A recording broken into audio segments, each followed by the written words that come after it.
Okay, I think we're live. Hey everyone! Welcome to the channel. If you know what time it is, what time is it, Tom? Our weekly descent. It's time to grab your nuts and come play with us. It's our weekly descent Kindred Fire campaign. Thanks to POL for the new tagline, by the way. Y'all can thank him. Thank you so much for joining us this week. If you're watching this on Twitch or YouTube, please either like us or subscribe. If you haven't subscribed already, we use this as kind of a Q&A a little bit. Feel free to leave comments either in the YouTube video or on the chat here on Twitch if you're watching this live right now. As always, I'm Doug. This is Victory Condition Gaming because winning shouldn't be the only victory condition when you get to the table. Join me, as always, is my brother Tom. Hey. Tom, what's going on tonight? Playing a little Descent. Playing a little Descent. We want to talk. What have you been gaming at all? Yeah. All right. Let's talk a little bit about it. I did a little tabletop gaming. We did Mansions of Madness, the first edition. The first edition, not the second edition. I don't own, unfortunately, the second edition. Shout out to Fantasy Flight Games. Maybe we can score us the second edition. Nah, we can pick it up ourselves. Anyway. So you played Mansions of Madness. Did you survive or did you go mad? Well, I did the house. Oh, yeah. And I was beaten by the group of investigators. Nice. But I don't mind because it's got a good storyline. And yeah, it's a great narrative story. It's the kind of thing where even if you're the house, you don't really care if you win or lose half the time. Yep. As long as you make a fun gameplay experience for everybody. Absolutely. How many players did you have?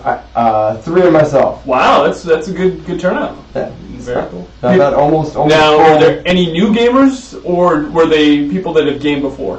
All of them were new. Wow. All of them. And how did it? Unless you count your normal. Sorry, or I don't. We don't count that.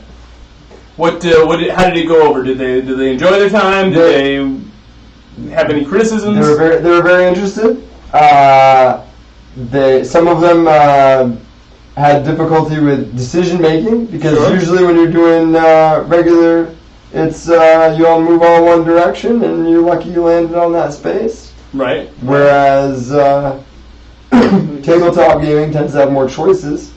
Absolutely. And you have to think a little more strategy. I'm not ignoring you. I'm just checking to make sure that the feed is still going well.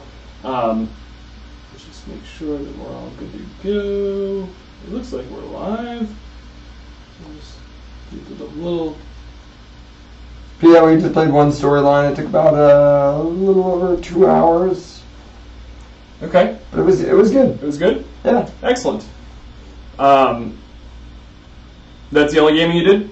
Yeah, this week, yeah. Okay. Let's see here. For us, really not a whole lot of gaming. I did I did our video for GraniteCon recap. We got to talk a little bit about GraniteCon. I worked on that video a little bit. I've got some other projects in the works that you should be seeing shortly, and I should be having an announcement on our Facebook page. Some really cool stuff that you're not going to be able to see anywhere. It's not gaming related, unfortunately, but it is comic related. I'm really excited about it. We just agreed to a deal where we agreed to a partnership with an artist on a comic that is a really well-known property, and we're really excited to be able to feature their work on our channel. So I've got that going on. I've got this Saturday, my buddy Alex and I are going to Maine, and we're going to be meeting Peter Laird, the co-creator of Teenage Mutant Ninja Turtles, and we're going to be doing a piece for the channel on that. We're really excited. Also, there's a couple other artists. Ben Bishop is going to be there. He works on Teenage Mutant Ninja Turtles for IDW at the moment, and Dan Levine, who is one of the original Teenage Mutant Ninja Turtle artists, he's also going to be there. So we're hopefully going to get a really good segment for Teenage Mutant Ninja Turtles, and hopefully the history and the present day. What's the word?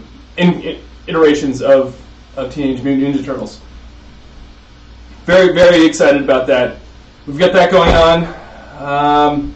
Got another something that in the works for next week that is POL TMNT hype. Absolutely, man.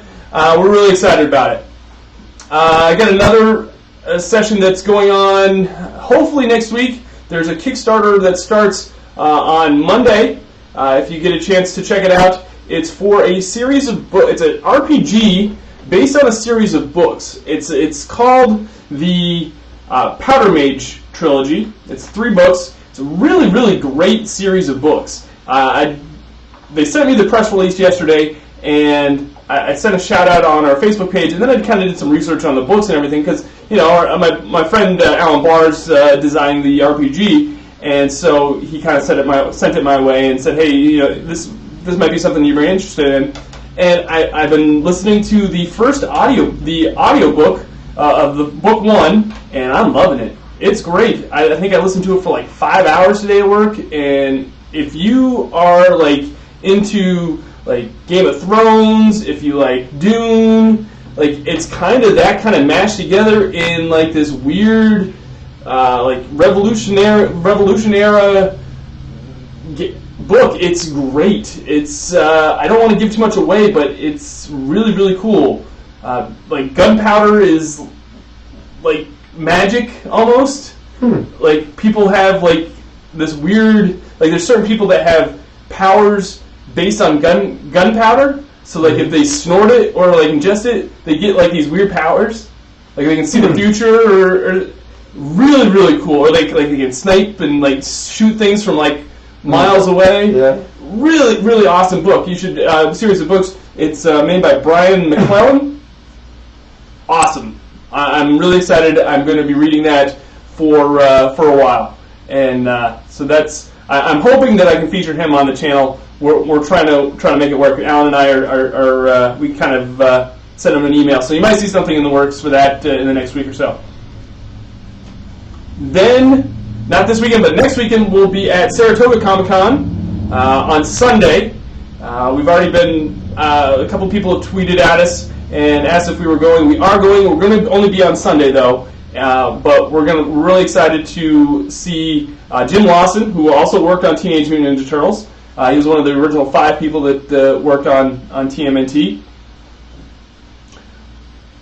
Going to meet up with their gaming group in Saratoga. They've Bill and Brian and a whole bunch of other guys, and just excited to be part of that for the afternoon, as well as enjoy the con. And then the weekend after that, we've got Carnage. And I think did you take Friday off? I do have that day off. I don't know if I have Friday off. Okay. But we're definitely going Saturday, and we're going to stream one of their events, and I can be well rested. Maybe more. I don't know. We're going to see. Carnage is in Killington, Vermont. It's an annual big gaming convention. It has hundreds, I think almost thousands of people that show up for this, and we're going to be streaming. This is the first time that they've asked us to be there, and we're going to stream some events for them. At least one Saturday morning. I don't know. We're still trying to figure out which other events that would be good for the channel to stream out. So we've got that going on. We're almost at 500 subscribers on YouTube.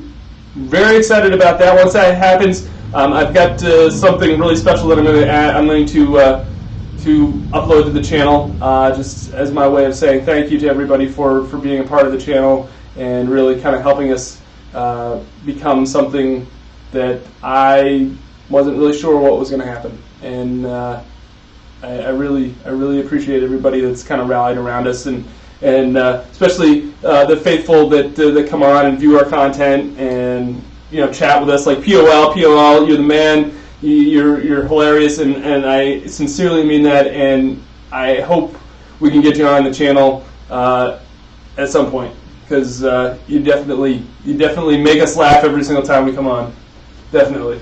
You're not going to be one of those people that do the if I get 1,000 subscribers I will I'm not wear a hat of nachos. No, I'm not into that kind of stuff. I can't say enough and my video will say this on once we hit 500 subscribers, but I really can't say enough how much I appreciate everybody that has been a part of our first. It's not even been. We haven't even been streaming for a full year, but yeah, it's been a really awesome experience, and I want to thank everybody that has helped us become. And 500 subscribers is there's channels out there with millions. I really appreciate the 500 subscribers that we have, and yeah, I thank you for being interested in our content. Anyway, I won't go on any further. Pure Law, how you doing tonight? What do you got going on tonight? That is my question for you, sir. All right, so we ready to stream a little bit? If you have any questions or anything in the comments, put them down below. All right. We're gonna do a little shopping today. We can. We're gonna pop some tags. Yeah. All right. Let's do the thrift shop. Let's do it. Oh, actually, you know what? I'm gonna. Can you do that for a second? Yep. I gotta. Yeah. I gotta reply to a request while I'm. It's Tamalier. After the death of King Faladir, the city of Tamalier became the first and greatest of the free cities. Travelers from across the world may be seen on her streets. Coins and languages from a dozen kingdoms are traded back and forth in her many markets. Okay, so POL. Sorry, POL's come on here. Says tonight I don't have much going on. Doing all right. Awesome. I'm glad that you're doing well, and might watch Luke Cage finally. Dude, you have to watch Luke Cage. Have you watched Luke Cage? No, I'm busy watching The Flash and Arrow, and I already finished Super. I'm trying to catch up on all my DC. Okay, Luke Cage. POL. I'm going to tell you right now. Luke Cage is hands down my favorite Marvel TV show. It's not even close. I mean, I like Daredevil. I liked Jessica Jones. It was a good show. Little dark, little racy, but that's okay. That's kind of what it is. And Luke Cage is still kind of racy in some spots, but oh my word, I love that show. It's great. It's hands down my favorite. I'm excited for Iron Fist. I keep seeing promos for that. Iron Fist should be good. Now that I've seen Luke Cage, I am excited to watch Iron Fist even more. Anyway, we have our travel event, pushing through a dense forest. Oh, I guess we should probably start playing a little bit. Dense forest. You notice a particular bird call sounding all around you. A stillness follows you until you exit the wood. But you can keep going while I get out the. Your journey continues. Okay. Get out the items. Yeah, sorry. Okay, so we have the Ironbound Glaive. Why don't you just get the Act 1 since I don't have. That's the next one's Act 1. Act 1 is Staff of Greyhaven, but you don't have to if you don't want to. We'll Nerek Hall Plate. Ooh, 200. Yeah, but it adds a grade defense. Heart Seeker.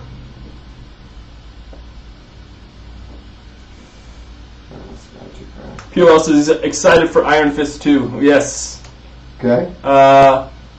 Rune of Misery. Then we have a Lucky Charm. That's also Lucky Charms. That's also an Act 1. I love Lucky Charms. You know what? They're magically delicious. You know what a Lucky Charm does? It lets you re-roll an attribute test. Which can be. Do I have that already? You have a re-rolled. I have the Grey Wolf Cloak. Right. So we have a Lucky Charm. POL, did you see our intro tonight? We gave you a shout out and we used your catchphrase. So what was the other one on the other page?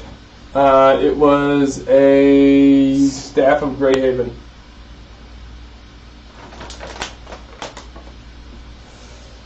which is a... We got the nuts. Almonds this time, sir. The smokehouse ones. Smokehouse almonds are delicious. It tastes like bacon. So this is a bow. Oh, it is, isn't Just it? to give you a warning. There, a lot of these are weapons. I highly suggest getting this for somebody too. Okay, we only have 214 though. Right, but you're going to sell whatever we're going to buy too. Okay. So if you spend the 200, you'll only be spending 125.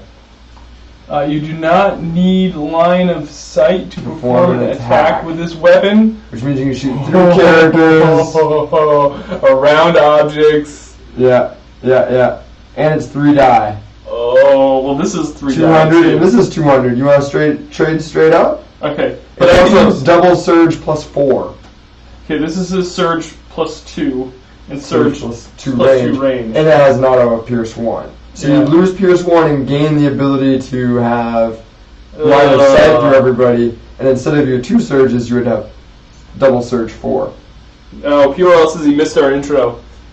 Yeah, we used your tagline this opening. I really like this. Grab your nuts and come play with us. But the problem is Descend into Wednesday. we can't sell this. But I can give it to you, who has a one-handed axe, and I can give you the ranged. Okay. If we wanted to do that. So if I got this, you would get a ranged, but that would be... Oh no, we can't even get that. We don't have the 250. No, we We don't would have to 250. exchange, so we couldn't exchange this out. What about this one? Blade. It's got reach plus 3 and pierce 3. Ooh. Should we... So I'd definitely trade this out for the Ironbound Clave. And it would only be $50. Yeah, I would do that. Okay, if so we what are we do doing? this, take out the halberd that I own. We're selling the halberd, and then we're So buying... you have 339. We're buying the Ironbound Glaive. Blade, yeah. Okay, so now we have 164. So you can't really. I mean, there's no point in getting this. So I'm Right. gonna put it up here. This is after making an attack, you may convert up to 3 range to hearts or 3 hearts to range. So this comes with the ability to do sorcery. Sorcery 3. Yeah, Not that. Okay. Not that not great. great. This is handy if we have a low amount of cash. So put that like in the Yeah, middle. that's kind of our middle. Um, Plus 2 of our health, you cannot equip runes. If we exchange our armor, it would have to be one of yours because we're not going to have enough money if we do one of mine. So I've got this Baron's Cloak, which... Oh, let's sell this flash powder that we never were excited about. Okay, flash powder, we're going to sell it. So now we have 264. All right. See, I've got the Baron's Cloak, which gives you plus 1 to your health, and you are immune to pierce. See, that's handy. The other option is I could take this weapon and give you the long range weapon. You could take this bow, or somebody could take this armor. If you take the bow, it's an even trade. Yeah, but do I want to get rid of pierce 1? Being able to shoot through anybody? I don't know. You still have to have range, though, right? Yeah, but you can shoot as many spaces as you want away and have people blocking. Like, theoretically, you could shoot behind other bad guys that are blocking paths. How often you does wanted 2 to. surge come up? On 2 yellow, yellow is pretty even. Blue is not. I've got 1 surge on these. No, there's more than that. One surge on 3 sides, Okay. And this one has 2. and this one has Oh wait, no, this has a surge on 2 sides. 2 sides, and this is 3 sides. So you have 8 chances Yeah. of getting double surge. I still like this one better, I think. Okay, then hang on to it. What does that do? The Mage of Kalos. POS says, I can't wait for you to have enough followers that someone takes offense to the whole nuts thing. It might happen. I posted that on our Facebook page, and then I shared it to a whole bunch of groups, so I know I'm going to hear something about it. So why don't I take this and give you the ranged weapon then? Or we get armor.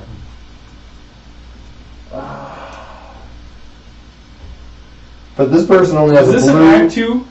This is an Act 2. Look on the back of it. Yeah, Act 2. One of yours, she was weak. She didn't pull her weight the last. Well, that's what I'm saying. And she's the only one who doesn't have a 3-dice attack now. Right. So I'm saying we need to equip her with something. So let's give her this and give you, since you have a one-handed weapon, you now have a long range and a short range. Okay. So what is this? It's the Rune of Mystery? No. What is Rune it? of Misery. Okay, so now we have 89. And we brought that straight out. Now, the only thing I would suggest is somebody sell something to possibly get this or this. I would say these are all pretty much. Let's see here.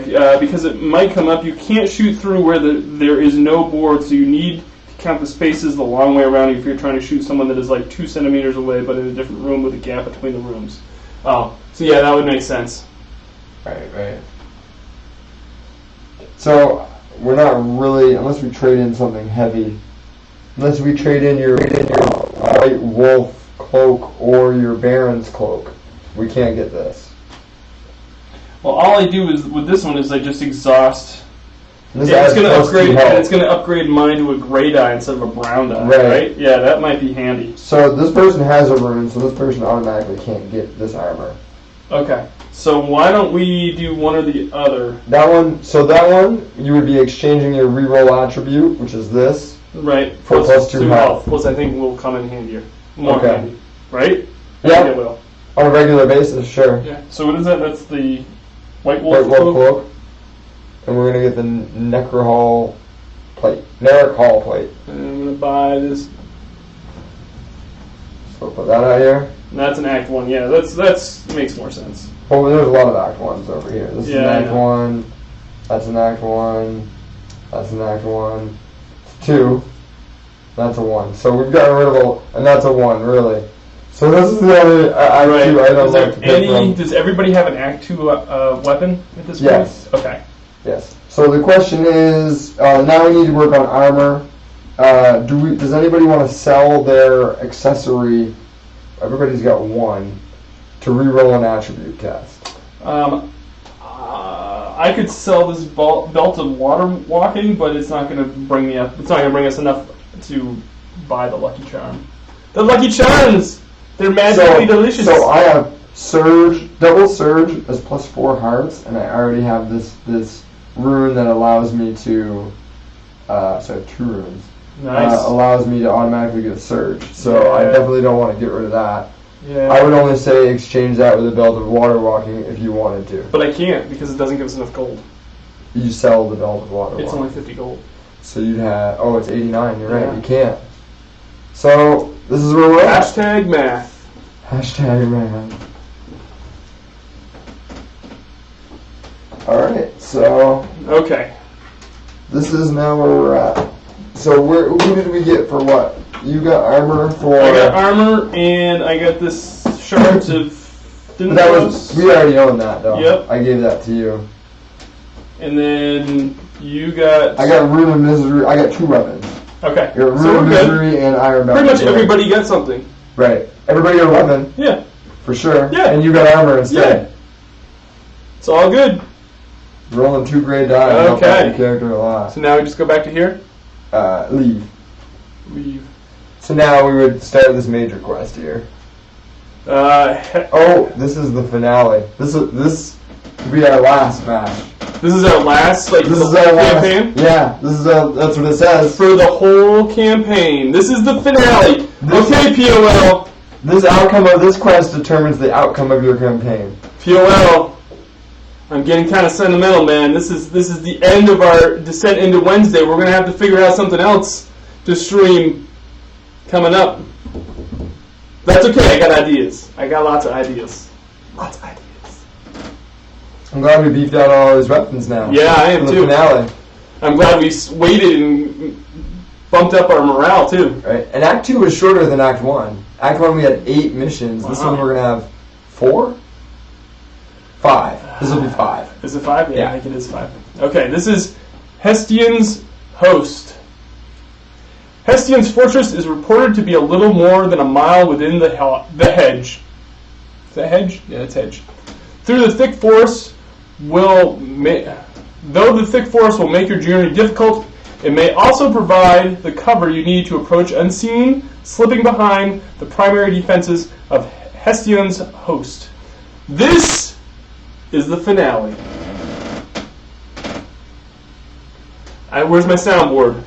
Dun, dun, dun. The outcome of this quest determines the outcome of your campaign. Guido has some ideas as well for. Did I mention that there is no reason pandemic couldn't work? If we absolutely wanted to, there's we can do pandemic, but there's the Delta that's coming out as well. Traveling bent, the road is clogged with travelers as you approach a bridge. Long tentacles wait coiled on either side, ready to snag any who wish to pass. Do we want to clear the way for the travelers? Do we want to maneuver past the tentacles, or do we want to find another route? I want to clear the way for the travelers. All right. It seems like it'll only help us out, maybe. Okay, we got to roll. You work your way forward, slowly doing battle with the tentacled monsters as it tries to drag you under. Each hero rolls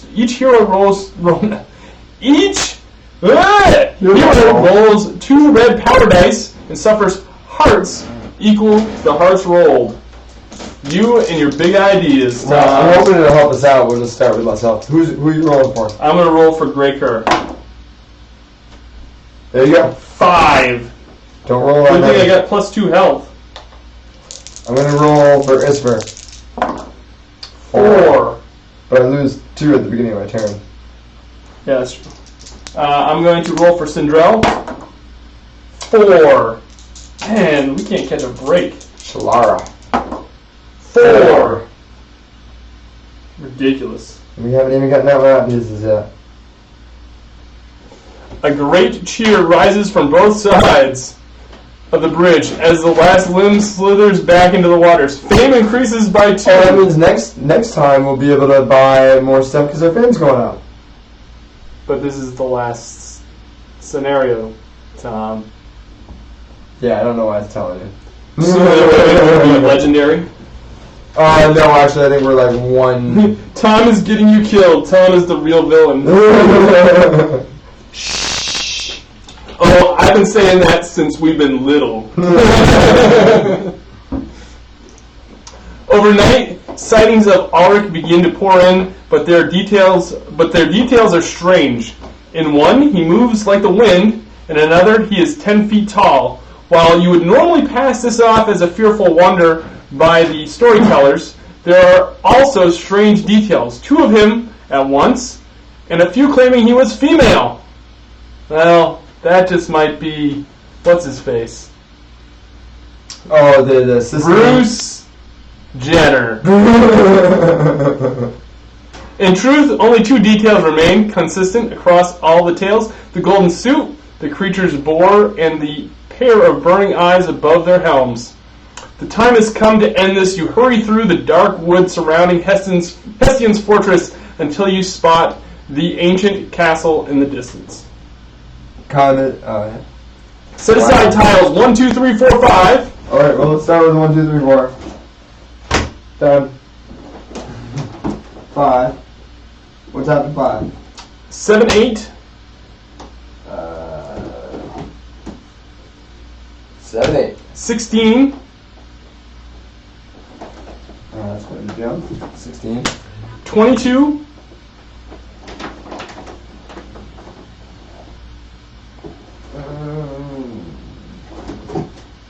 24.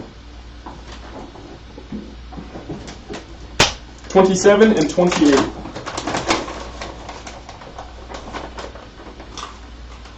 And these smokehouse almonds are delicious. So much better than the cashews that we ate last week. Last year. Last year? Last year. That's we play annually for those of you. No. That's why this campaign's taking so long. All right. You spot a lower entrance along the north side of the structure. A few guards mill about the gully. You sink down into the near dry moat. To your right, you hear the shuffle of armored feet, but no one has yet noticed your presence. You close in quickly. All right, place 2A, 27A, one entrance and one door. Place the heroes on the entrance. This is what, the entrance? We're gonna go like. It should go like that, right? Like that? Yep. One of these. Or does it go? It goes like this, right? Yep. That's how it looks like on the screen. Yep. And then the door goes right here. And we're gonna put our heroes on the entrance. You're gonna need a bigger boat. Let's put Sinjol up front. All right.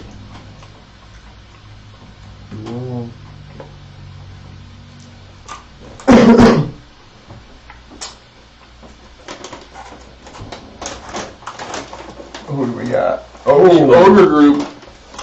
Okay. Ogre.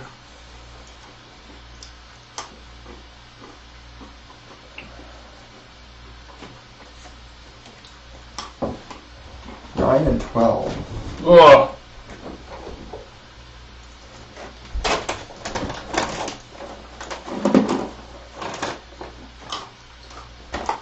Right.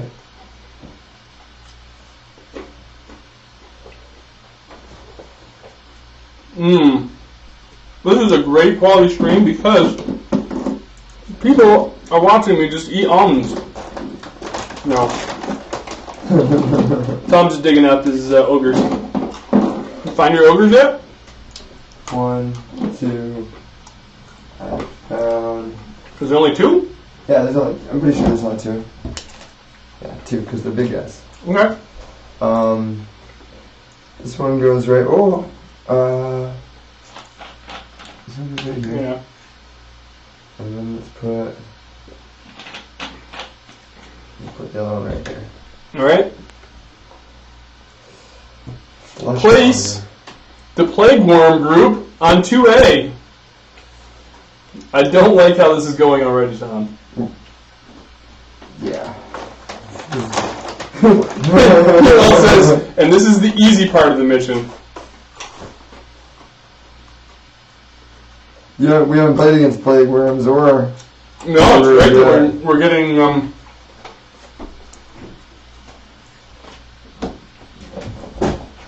So. Wow, these guys have 2 gray dye. Oh, They look like the doomed worms. Yeah. That's awesome. Let me see if I can show people. There are only 3. They kind of look like the worms from Doom. From Doom.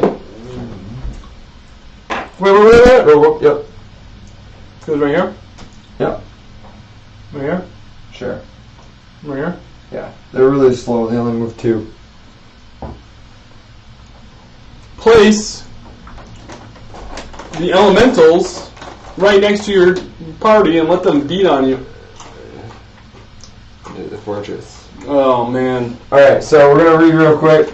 These come with Surge, Knockback, remove the target from the mat, and place him any empty space within 3 spaces of his original space. He counts as entering that space. The Master comes with Fleshmonger. Okay. Each time a hero whose token is not on this card suffers 1 or more heart from an attack performed by this monster, place one of his hero tokens on this card. For each hero token on this card, this monster applies +2 to its health. Then when this monster is defeated, discard all hero tokens from this card. So they get healthier as they attack new people. Okay. Surge Weaken. If this attack deals at least 1 heart, this target is weakened. Weekend? Weaken, yeah. It's Like, it's here comes condition. the weekend. In addition, they have Burrow for an action. Remove this figure from the map and place it in an empty or occupied space up to 3 spaces away. Each figure occupying that space is moved to the closest empty space of your choice, and they suffer a fatigue. Alright. The Master has Pestilence. Each hero adjacent to this monster at the start of his turn must test Burst. Each hero that fails is diseased.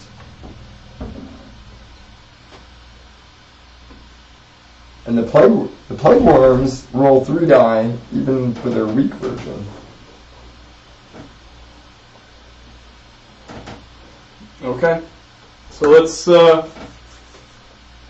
do some damage. We need to like one-shot these guys. Right. I think you need to get either Sindrel to do a range attack from there, but they only roll because they only roll 1 gray die. Okay. Or especially this person. This person gets +2 health wait a and minute. Fleshmonger. Couldn't I go up and do my whirlwind? Sure, if you move right here, you could even surge 3, but then you would do that, or you could move and then attack. But I was thinking like immediate.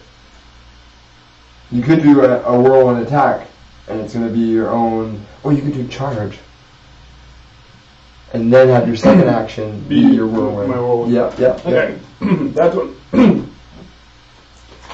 I'm going to do. Ugh. Okay, so I'm going to 2 fatigue. I'm going to charge up right there. Yeah. I'm going to attack this guy. I'm going to try to take this guy out. Okay.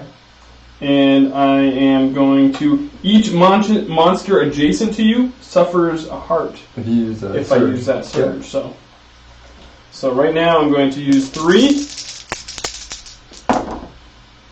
Okay. So that's 5. And a surge recovers a heart. And a surge. So he's going to take 1. So he's going to take 5. So he takes 1. Yep. You recover 1. I recover 1. And then you still have 5 there? I have 5.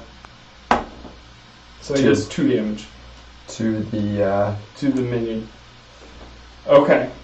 So now I'm going to do my whirlwind. And hopefully perform an attack with a melee weapon targeting all adjacent monsters. You make 1 attack roll and each monster rolls defensive die separately. Okay, so here we go. This is going to be a big one. 5. This one first. That's 3. So we're going to change that up to 5, and they have 4 left. Okay. And we'll do the other one. 5. So they got 6. 6, so half life and almost half, just a little over half life. But be careful, because next time they attack, they'll get 2 hearts next. I know. Okay, so that's going to do it for Sindrel. Or Sindrel, yeah. Plague worms. Use burrow on as many heroes as possible. So each time a hero is moved by burrow, that hero tests. Use burrow. Okay. So you move 3 to use burrow. We can't use it on. Okay, so engage the closest hero. Attack a hero. Alright, and that's the minion. Mm-hmm. So engage, they only move 2. Okay. 1, 2. So they'll engage again. So they're creeping up. Right. That's Master. it? We need, yeah, whatever. Use burrow on as many heroes who are not immobilized as possible. Attack a hero, engage the closest hero. So here's a problem that is going through each other. That's it? That's it? Okay. So now what I'm thinking, I'm thinking maybe I have Grey Cur go. And what's your theory behind Grey Cur? I'm thinking we have him go, and maybe I can do rapid fire. Maybe I fatigue 1 up, come closer a little bit. Okay, you'd be 4 away right there. Okay.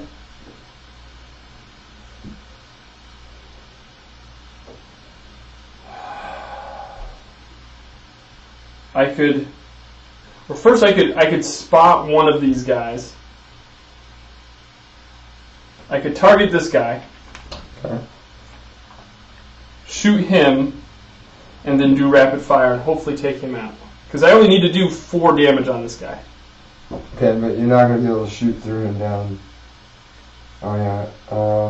Yeah, shouldn't I? If I go right there? This is a wall right here. Oh, it's a wall. These are only these two spaces. Oh, I didn't realize that was a wall. I just only assumed you were moving around. Okay, so if I fatigue 2, 1, 2. Well, now you can hit him. Now I'll be able to hit him. Yeah. Okay.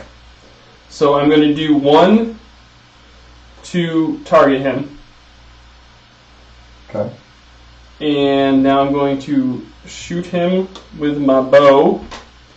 Shoot him in the face. Okay, so here we go. 1, 2, 3, 4, 5 with my. I've got enough range, so I've got 5 on him right now. Okay. That takes care of him because it's actually 6 because he's targeted. So now I can use another fatigue and do rapid fire. After you use this card, after you've defeated, I used a bow weapon to defeat a tracked monster to move up to 2 spaces. I'm just going to move 1. Okay. Did you use these surges? I did not, so I can remove a heart, right? Or sorry. What does it say under your things? You use plus 1 2 for range, plus 2, right? heart. Yeah. So you I can just use take a your first. surge. Yeah. So let's see here. Then choose one monster in your line of sight. Perform an additional attack that targets the monster. So I'm going to do that. And then if you do not defeat the monster, I get to track that monster. So let's hit this guy. So that is 3 and 2 surges, or 3 and 3 surges. So 3, 4, 5. That's 2. So that's 2 on him. And you get to take off a. And I get to take off fatigue. And he does have Pierce 1. Okay, so 1 more. So he has 1 more on there. And that's and it. You tracked him. Oh, and I started tracking him. So he's now, now I'm going to doom him. And he's doomed. Yeah, and that should be the end of my turn. Okay. Is that now he's going to go. Okay, so minions are gone. After this activation, each ogre performs a move action and retreats. Okay. Engage the hero within 4 spaces of the monster with the most hearts suffered. That would be you. Okay. Attack the adjacent hero with the most hearts suffered. So it's going to gain your hero token and get plus 2 life after it attacks. Okay. It attacks with a blue, red, yellow. And I have 2 gray now. Yeah. So for the blue, red, yellow, we have 4, 5, 6, 7. You have 7? Plus 3. Oh, 7. Yeah, 7. Yeah, 7. Unless it says to use knockback first. So I'm going to take 5 damage. Let's see if it tells you to use knockback first. Okay. So you have 4. What did you have? So you get 2 hearts. 2 hearts. And it's going to do knockback, which is knockback. Remove the target from the map and place him in any empty space within 3 spaces of his original space.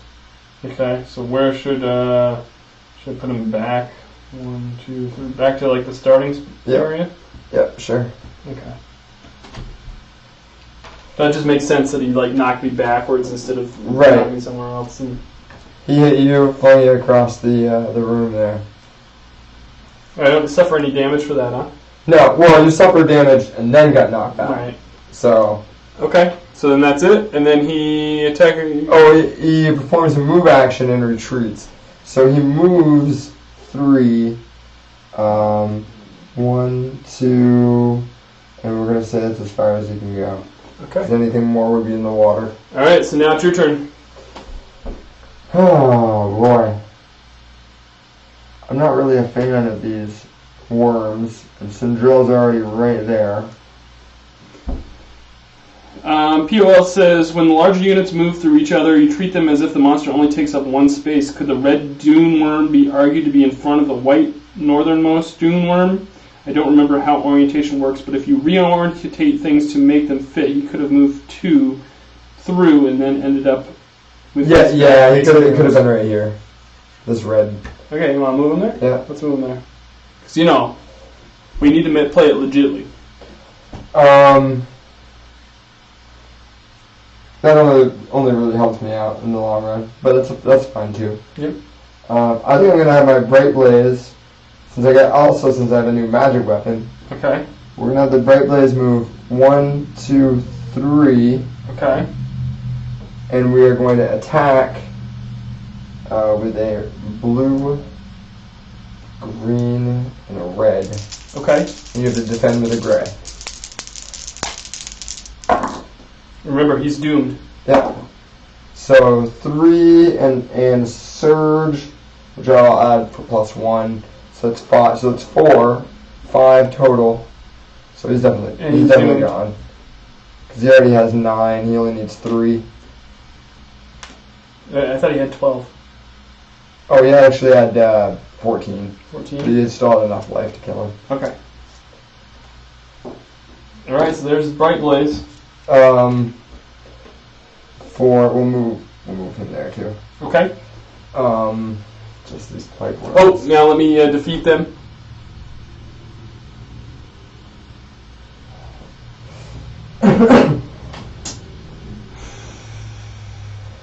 If you want to fatigue up and get the token, I'm gonna fatigue 1 to move her there, and I'm gonna attack the okay. one that pestilence. I don't remember what pestilence was. Each hero adjacent to this monster at the start of this turn. Okay, yeah, that's nothing. Okay. 2 gray is kind of a pain though. Yeah, it is definitely.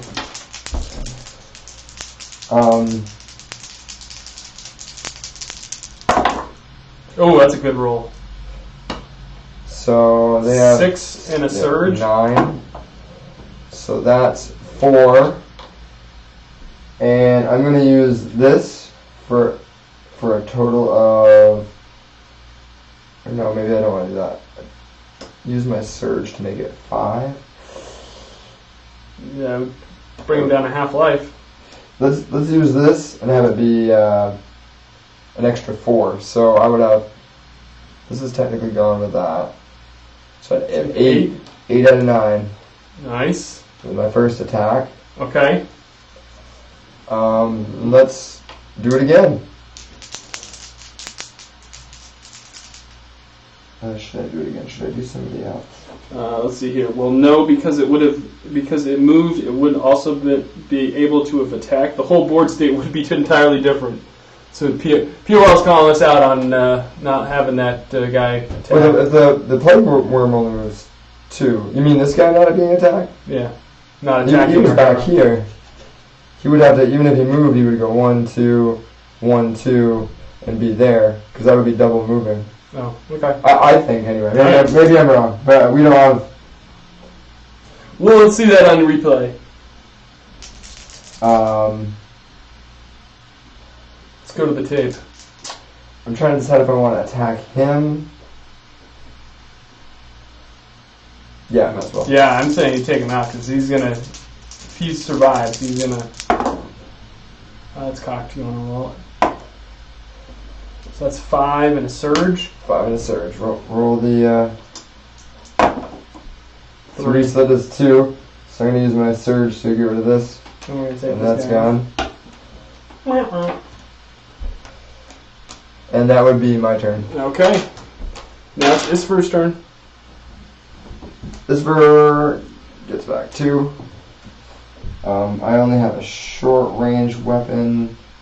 I say go for the trade. Well, I can't. 1, 2, 3. I can move here and attack twice. And you guys, there's already 2 of us still back there. I think I might do that. 1, 2, 3, and 4. You're gonna fatigue all the way up?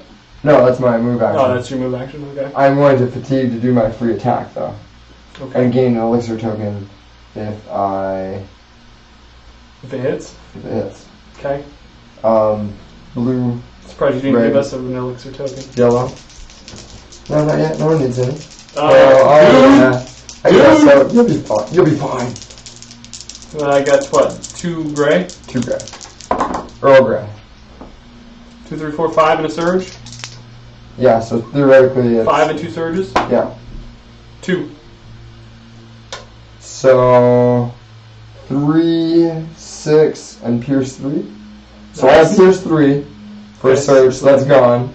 My other surge is +3. So it's actually 8. So this is definitely gone. Okay. I definitely get an elixir token. And That's I it. have reach, so for my second action, I'm going to attack the other worm. Okay. Wait, didn't you... One action was moving up. And the free action was the attack that I got the elixir with. Yeah, I gotcha. And now, since my weapon has reach, I'm going to attack him as well. Okay. Still want POL calling us out on more misplays. 2. So I'm going to do surge for Pierce 3. Okay. Or actually, no, I'm going to do +3 because it makes more sense. And so I'm Doesn't going to matter. do 6 damage. He's done. Well, if I use Pierce 3, Yeah. I'm only doing 5. damage. Yep. If I do +3, I'm doing 6. Right. So he's gone as well. Okay. So now we're going to defeat that group. Confirm it, and you're done. And yes, I'm done. All right, new round. Nothing going on. Nothing at all. I think we just need to go up to that door. Maybe pick up that thing along the way. You want the gray curve move Doesn't on? matter to me. So who do we want? It might. It will, because if that's a regenerative life, you have the lowest Yeah. taken off. So maybe you want to do a move and a pickup. 1, 2.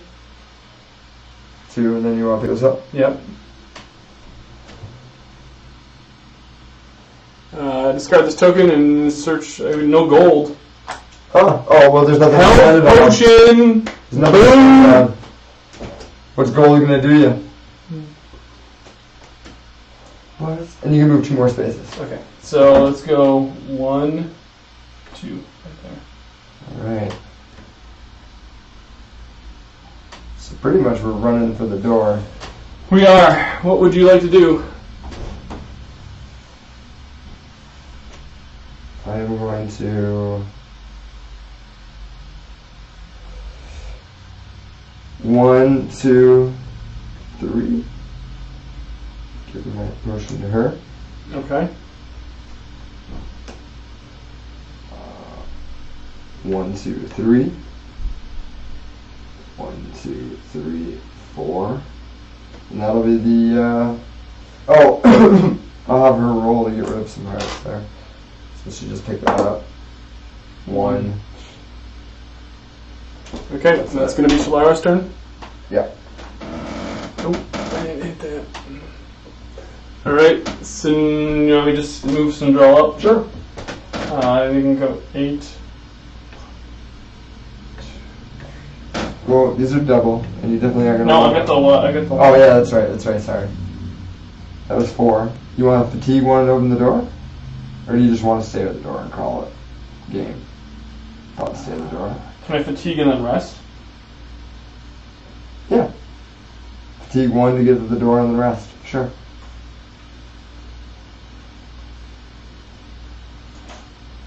Okay. It's the end of Sindrill's turn. Isver recovers 2. I wish you were closer. 1, 2, 3, 4. We will do this to give Shalara 1 again. Okay. And then we will do I'm just moving up to. 1 and rest. Okay. Just like you did.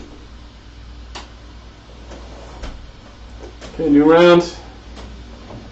So I would say Sindrell open the door. Okay, that's what we're gonna do for round 1. Oh my gosh. Ahead of you stands a small guard shack, but it appears that any within are not yet aware of your assault. To your left rises the massive fortress. Place 7A. There's 7 for you. Okay, so that goes. Here's 16. 22. 24. So this goes right 28. like that. Here's a transition. Transition is going to One go. extender. One end cap. 2 doors. Okay. So you gotta help me out with this. So does that go like that? So I would do. Yeah. Well, look at the picture. I'm trying. Yes. So the door goes So there. this goes here, but we need an extender. That's not. Right? Okay. Yeah. Follow this path down here. Drag your finger, if you would. No, the other way. To the side so I can see back. What number is that in the corner? 22A. It has an end cap on it? It has an end cap on it. Okay, so now let's go the other direction. So there's that with that. So you have the extender. Right here. And then this. And that. And then the door. And that door. There you go. That's it? That is it. Okay. Place zombies as shown, ignoring group limits. Let's get some zombies.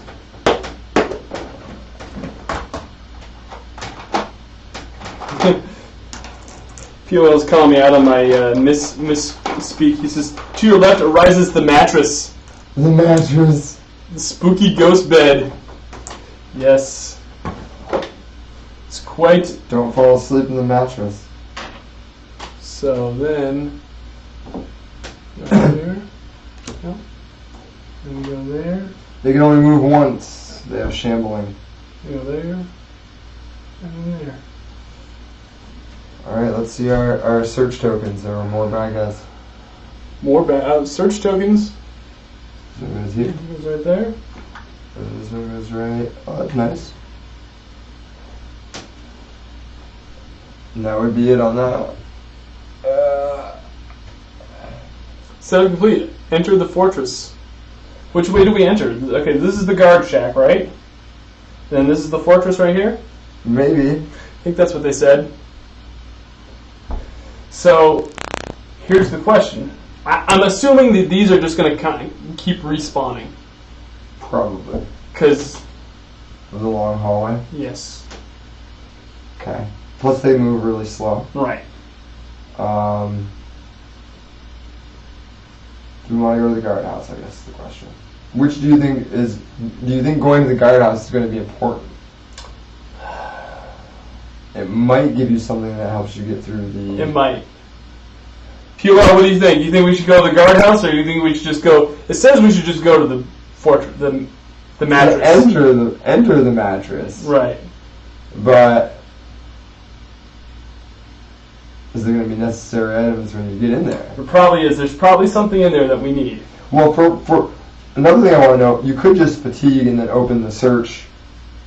Fatigue for one, and then pick up that item. Okay, for your so why don't we turn. do that? I'm going to do that first. Then we can end Sindrell's turn after that and see where we lie after that. Okay, discard this token and draw a search card.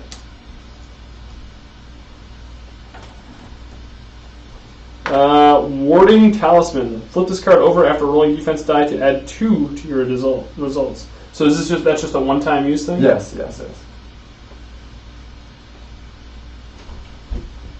Okay, so there's one action. No, the other action was opening the door. Oh, that's right. So we'll figure out what these zombies do and make our assessment off of that. Engage Clissier, attack Clissier. So they're just going to be moving 2. 3. They're double. Oh, they only have shambles, so they're only moving 3. Next. Same thing.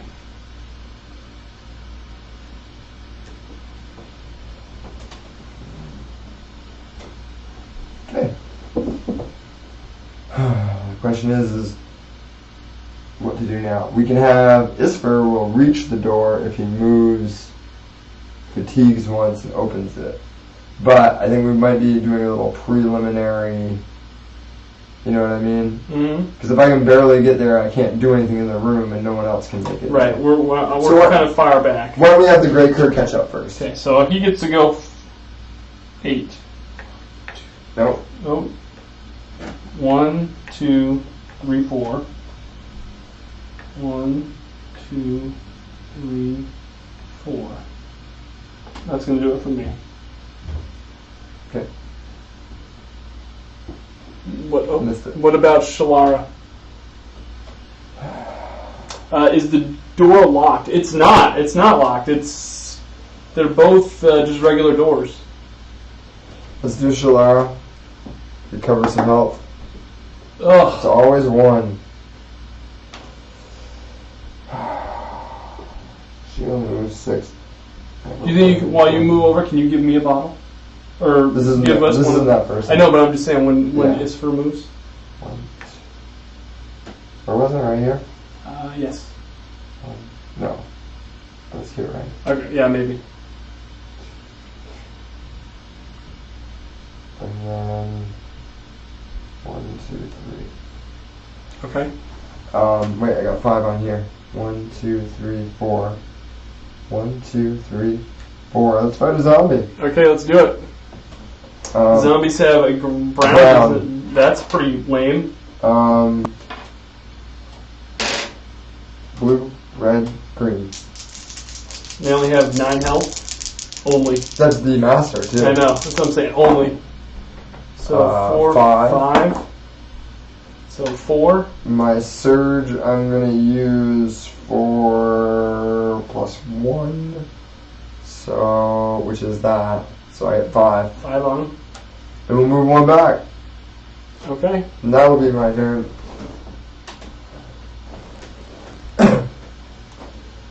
You didn't. You missed it. Gotta get skinnier fingers. That's what happens.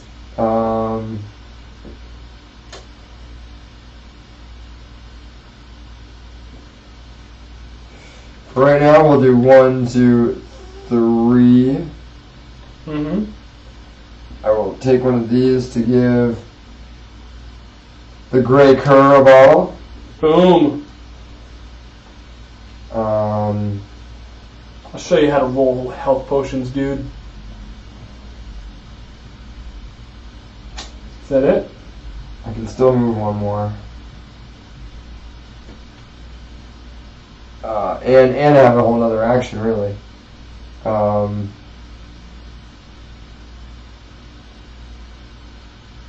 Should I open that door? I'll be the last. No, it'll be the last person going, so I shouldn't open the door. There's my other one. So that's 1 action. Do you have a ranged weapon? No, I have reach, so I could fatigue 2 and then attack him.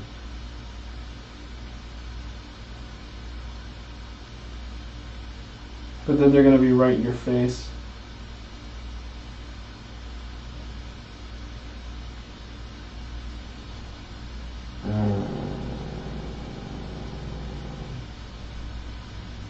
I almost say you wait and stay here, and then let at least me pick off these zombies as you guys go into here if you're going to go into here.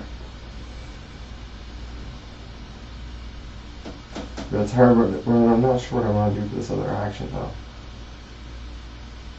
I don't really want to waste my fatigue. You're right there. So yeah, why don't I stay here and not move? And we're going to have to just call it there, I guess. Okay. That's what you want to do? Yeah. Nothing much else I can do. Okay, so new round. Who wants to open the door?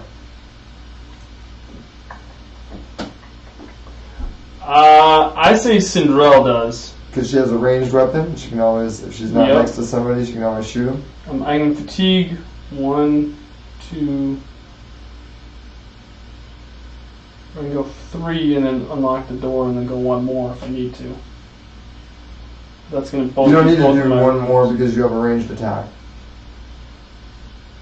Is that 3 fatigue to get you there? Yeah. Do you want to do the Great Cure first?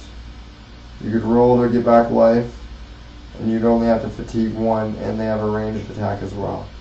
I have to fatigue 2. I'm 2 spaces away. Oh, okay. So you're fatigued 2. You still have 1 left. Okay, now let's do it. I'm going to roll for my bottle. Exhaust this card after a hero discards. What did you say? So exhaust this card immediately after a hero discards an elixir token. So get back 2. Give me this, and the next time you're attacked, you can add a great defense die to your pool. Okay, so there's that's 2. 3 great defense So there's die. 2 there for me. And then I'm going to fatigue up for 2. And then open the door for your first Open action. the door for my first action.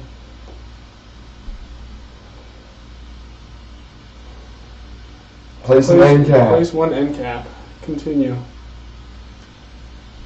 Medusa. Okay, place the Medusas on 7A. Man, we're really facing a lot of monsters. I don't think we faced the Medusas. No. Medusas just do all sorts of conditions. Medusas do immobilize, poison, and stun. There are only 3 Medusas, I want to say. Yeah. They have 6 and 9 for health. Not too bad. Not too bad. 1 goes here. Okay. Let's put the other one right here within striking distance.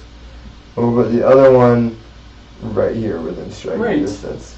That's awesome. Thanks. No problem. Thanks, who Tom. Who else we got? Yeah, but striking for you, you still have an action. Place 2 search tokens. I bet these 2 search tokens are very valuable. It's a possibility. Set up. Enter the fortress. Enter the mattress.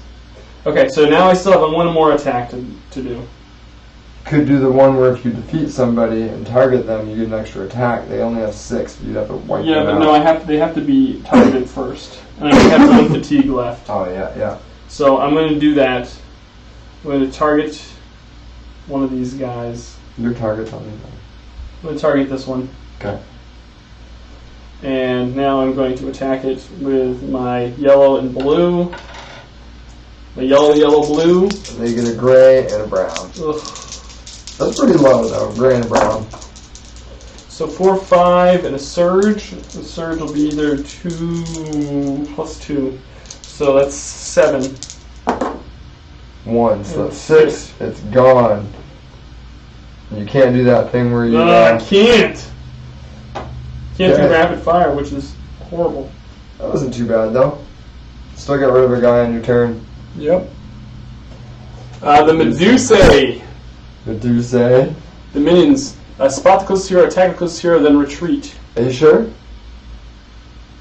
No, it's the Medusa. Yeah, I know, but I'm saying it's probably the... Typoed on here. No, I'm thinking it's probably the plural for Oh, for Medusas.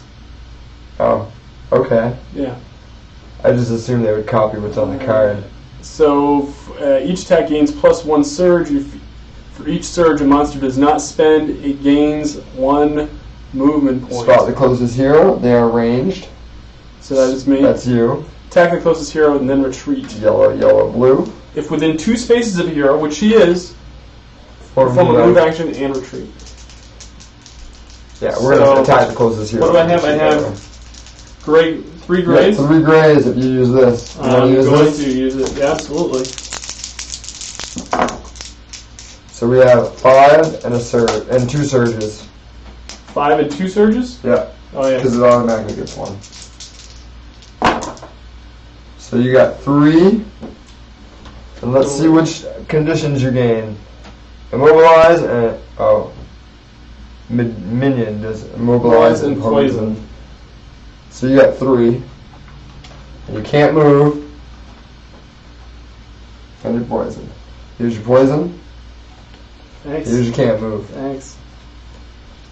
I'm going to put these up here so... They retreat. They move 4. I cannot perform move actions or suffer fatigue. You gain movement points. Discard this token at the end of your turn. Okay, so I basically can do 2 Attacks. We're going to attack At you. the start of your turn, test for fists. If you pass, if you fail, you suffer heart. Make keep that token. Great. So now you've got nope. Oh, okay. Spots the closest hero. So now I only have 2. Should have saved that defense. I got 5. 4 surges. Okay, So you've got 2. Plus you have stun, immobilize, which you already have.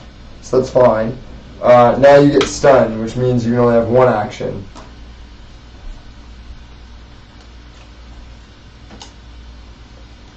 These are condition-heavy people. Wait a minute. So for an action, I can discard stun. Right. So in your next turn, you can't move. For one of your actions, you have to get rid of stun, And that's my and turn. hopefully you can get rid of poison, and you can have 1 more action. No, that has to be your first action Oh. out of 2 actions. But you can't move to do. Maybe you can rest. Okay. So you could get rid of stun and rest, really. Okay. Your turn, Tom. I think 1, 2, 3, 4, 5. So Bright Blaze can't make it. I have him go after the master zombie. Yeah, that's what I'm gonna do. We're gonna move 1 and go for that red, blue, green. They got what? Brown. Just brown. 4. 4. Ooh, that was a really bad roll. It's alright. Hopefully, I don't get any defense. No. 3. So that's 8. 8 out of 9. Then we'll move our other 4. 1, 2, 3, 4. Just to be a little distraction. Okay. Do you want to try to knock him off with your? Oh, most definitely. We're gonna do surge of 2, I think. 2. Move here. Okay. How far away am I there? 1, 2, 3, 4. I'm 4. So yeah, let's do it from there. Okay, and they have what? Brown And a gray. Who are you going after? We're gonna go after the. Let's cut the chase and go after the master. Okay. So I only have 3 range, so that's a miss. Could make it 4. Oh no! I'm gonna use this to add a surge to get +1 range. Okay. And a heart. So that's 6, and it makes it. Okay. So I gotta take 5 on the master. Master. So let's attack it again.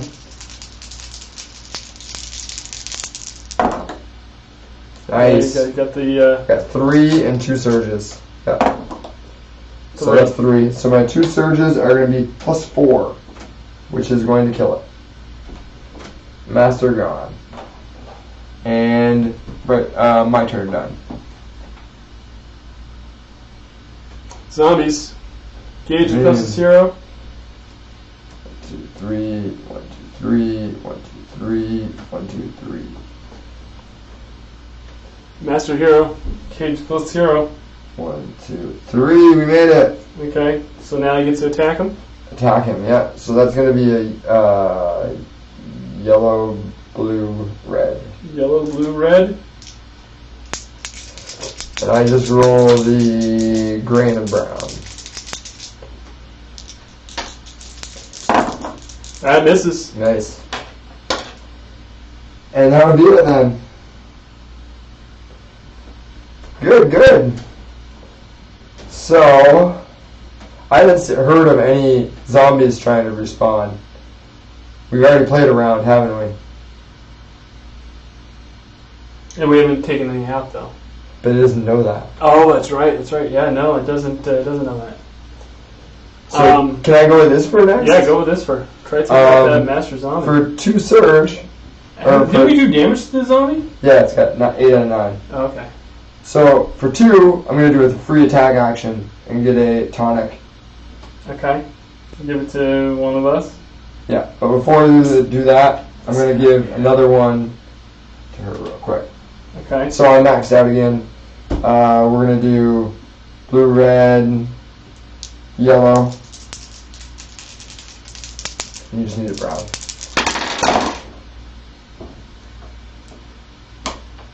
Four. That He's takes gone. And I've got 2 2 surge. I'm going to spend 1 surge to get rid of this. And I guess that's it. Okay. So that was one action? That was no actions. Because I used my 2... 2 fatigue, yeah. 2 fatigue. Do you want to move in and try to take out this dude? Because I'm not really scared about the zombies. Why don't I have a ranged weapon? You don't have a ranged weapon? No. I have melee with reach. I'm going to move 1 to move here. And I'm going to attack that zombie for my first action. Okay. Just You got a brown die? Whoa, that's crazy. That is crazy. 7 and 2 surge. Okay, he's got 5. So, Pierce 3 is one of the surges. Okay, it doesn't matter. He's only got 5 life anyway. So you've got him. You took him out in one shot. Okay. So I'm gonna get rid of this one, and he's gone. Yep. I'm gonna use my 1 surge again, and then attack this guy. Okay. Oh, I didn't get this bottle for successfully killing that guy. So that's 4 and 2 surges. 3 and 2 surges. 4, 5. 3, 6 total. So he's gone too. And that is the end of my turn. Okay. So Syndrel actually has a ranged attack. Absolutely. So what I'm thinking is maybe. Well, first I'm going to heal up. I'm going to pop some bottles. 3. That's how it's done. That is how it's done. Okay. So now what I'm going to do is I'm going to 1, 2, 3, 4. I'm going to fatigue 1. Fatigue 1. 1, 2. So that's 1, 2, 3. I'm going to put me right here. Or right here. I'm going to go right there, I think. And then I'm going to attack. Do you want... Now, keep in mind, you only get a blue and a yellow, and they get a brown and a gray. You sure you don't want to pick up that token instead? Okay, so maybe... I'm just saying, you tell me. Okay, so maybe I pick up the token for my second move. Okay. That's just me. I'm just thinking. Or it's only got 6 health. You tell me. But how much damage can you really get on a blue and a yellow? Yeah, that's what I would check out. Not that much. Not enough to take 5 out. You're right. I'm better off maybe fatiguing 2 more and just clobbering them over the head with my mace of Kellos. That's a possibility too. Do you have reach for that? No, I don't. So you tell me which you got. I'm gonna go with the token. Discard this token and draw a search card. There's your card. Flip this card over to make a ranged attack with this item. Fire Blast. Nice. And is that your last move? Yes. Oh, that is my last move. So we didn't get rid of any guys. We're close. We're close. I could go again. Absolutely. That's what you'd like to do? Yeah, let's try to take this guy out. So then that way, and you guys are near that exit anyway, so you could fatigue to attack if you kill it. Pick up the search token. Yeah. Blue, red, and yellow. Nice. Gray and brown. It's going to do 5 damage to it. It's going to do 3. 3. So 3 out of 6. So I've got to use my second attack. Okay. That's 5 and a surge. That's 3. So you did 2. What's your surge you're going to use it on? We're missing 1 hit point. Cover 1. Oh no, we can't really. Yeah, you can't. Oh, you can get rid of a fatigue. Yep, I think that's what I'm going to have to do. So 5 out of 6. Ugh, so rough. Zombies, minion zombies. Move them up. 1, 2, 3. Let's attack there. Okay. That's only a blue and a yellow because they're minions. And I get a gray and a brown. 1 and 2 surge. So disease +2. So it's going to be +2 and disease. 3. So you get 2 hearts and disease. And this one's going to do the same thing because it's going to be right there.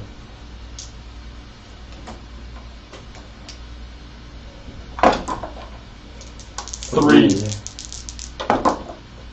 Got it. Okay, that's going to do it for them. Okay, so Do you want to move this? You want to try to take this guy out? I don't have very many actions to do with this guy. It's basically what mine. And these guys. Well, they've already gone. These have already gone. Hasn't gone. Okay. So that's not a priority. So I think you go. We're gonna do 1, 2, 3, and we're gonna attack there. Okay. What do they have? They have a gray and a brown. You only need to get 1 hit. 4 and a surge. So that did it, and I'll use my. Can't use my surge on anything because it's bright blaze. So that was 3, 4, 5. So we'll move right there.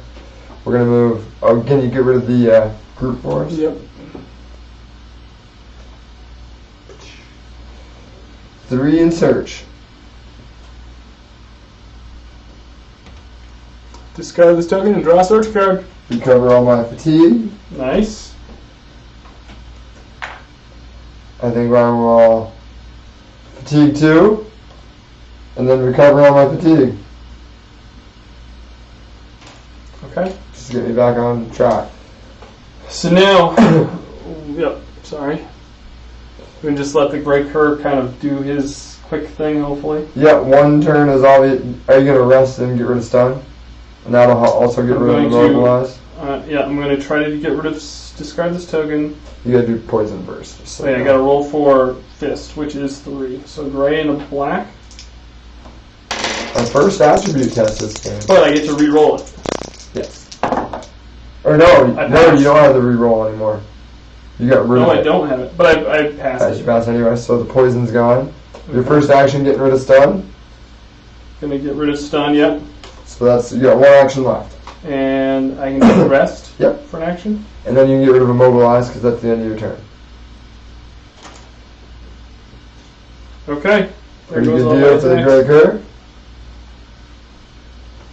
I am going to obviously attack twice here. I'm going to get rid of my 2 health. Can you make a bottle? I can, but I have to give it to myself. So I'm not gonna attempt to do that right now. I'm going to. Oh, I have to do this attribute test. Oh, because you're diseased or poisoned? Yeah. Burst 3 or lower. What is So I that? suffer fatigue. That maxes me out. Okay. I will attack that zombie right in front of me. They got brown die? Yep. 5. So the 5 is gone. Can we want to rest?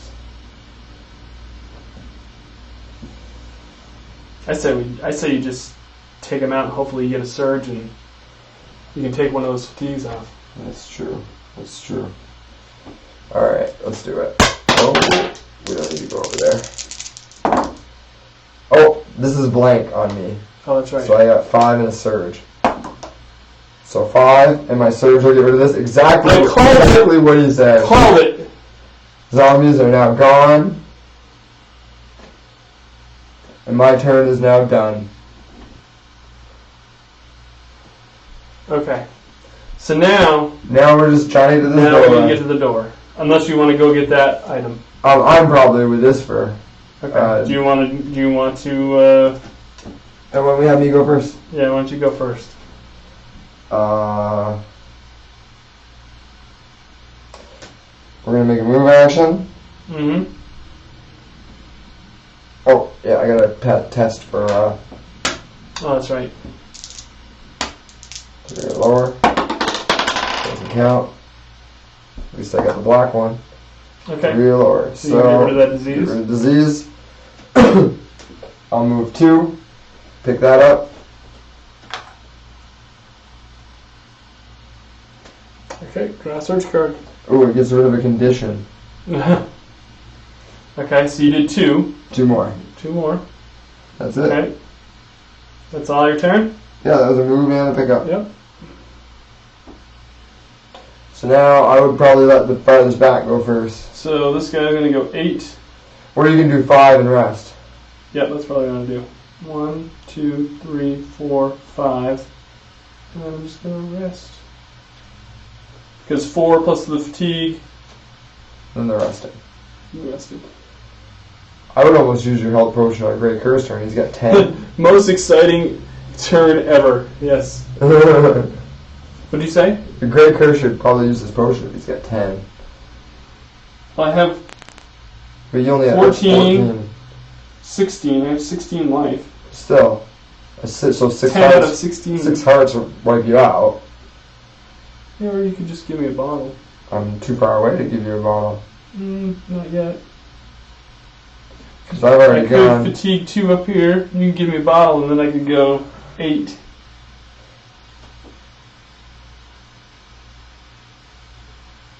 What?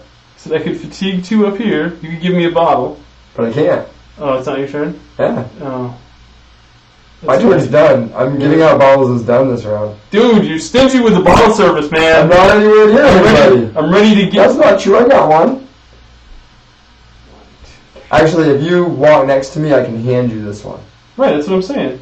But yeah. If I fatigue 2 up here, You don't even need to. You can just move regularly. why would I want to do that? Then I can get all the way down to the store. Okay, then go ahead and do that. So fatigue 2, come up here, give me a bottle.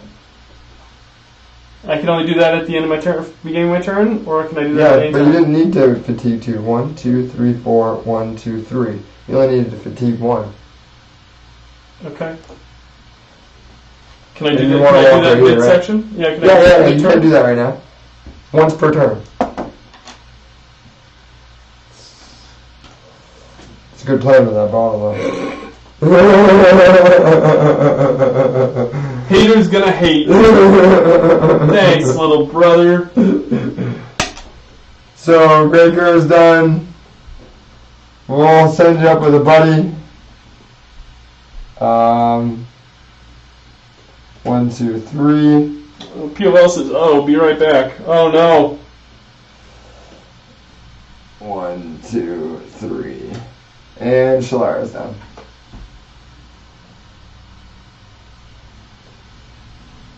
Okay. Do we want Isper to back? Since he's definitely not going to make it all the way to the front. You want him to go first? Yeah, I think so. So we're going to do 1, 2, 3, 4. 1, 2, 3, 4. We are going to take my last. Try again there, friend. Okay. And that's the end of my turn.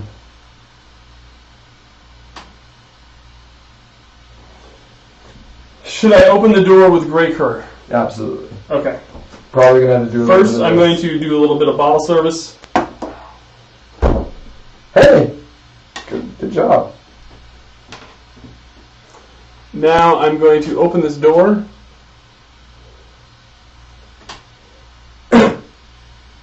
Oh. Place.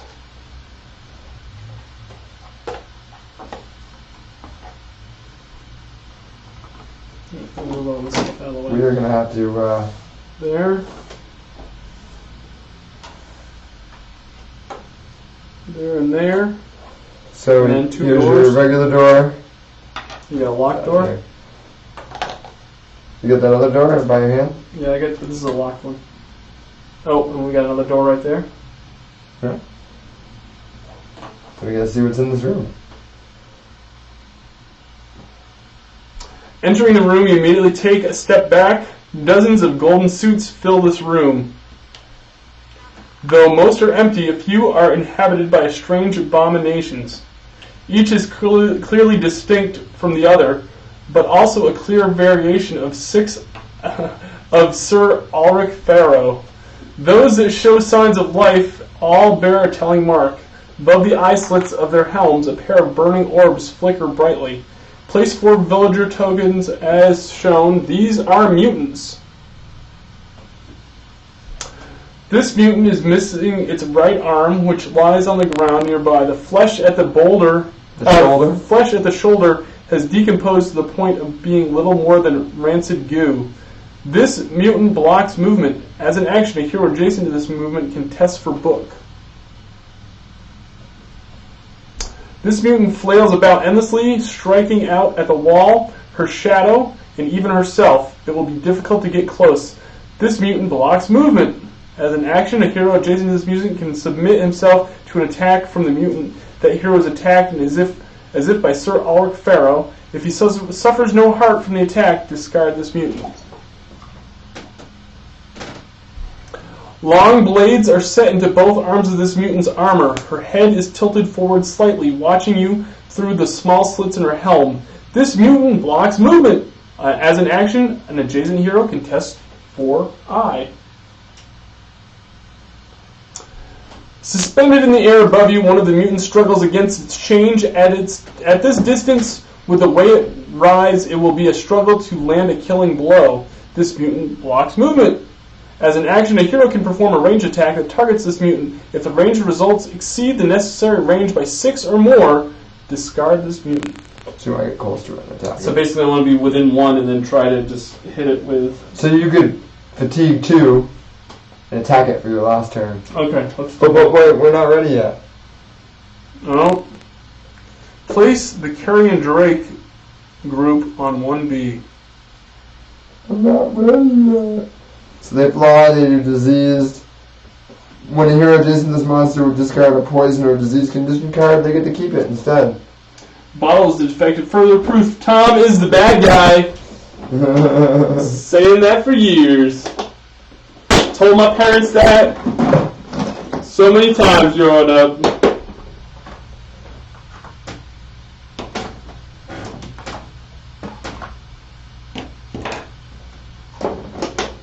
These we have faced before.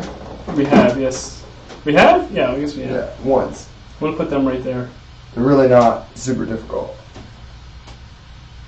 Okay. Ugh. The Crypt Dragon.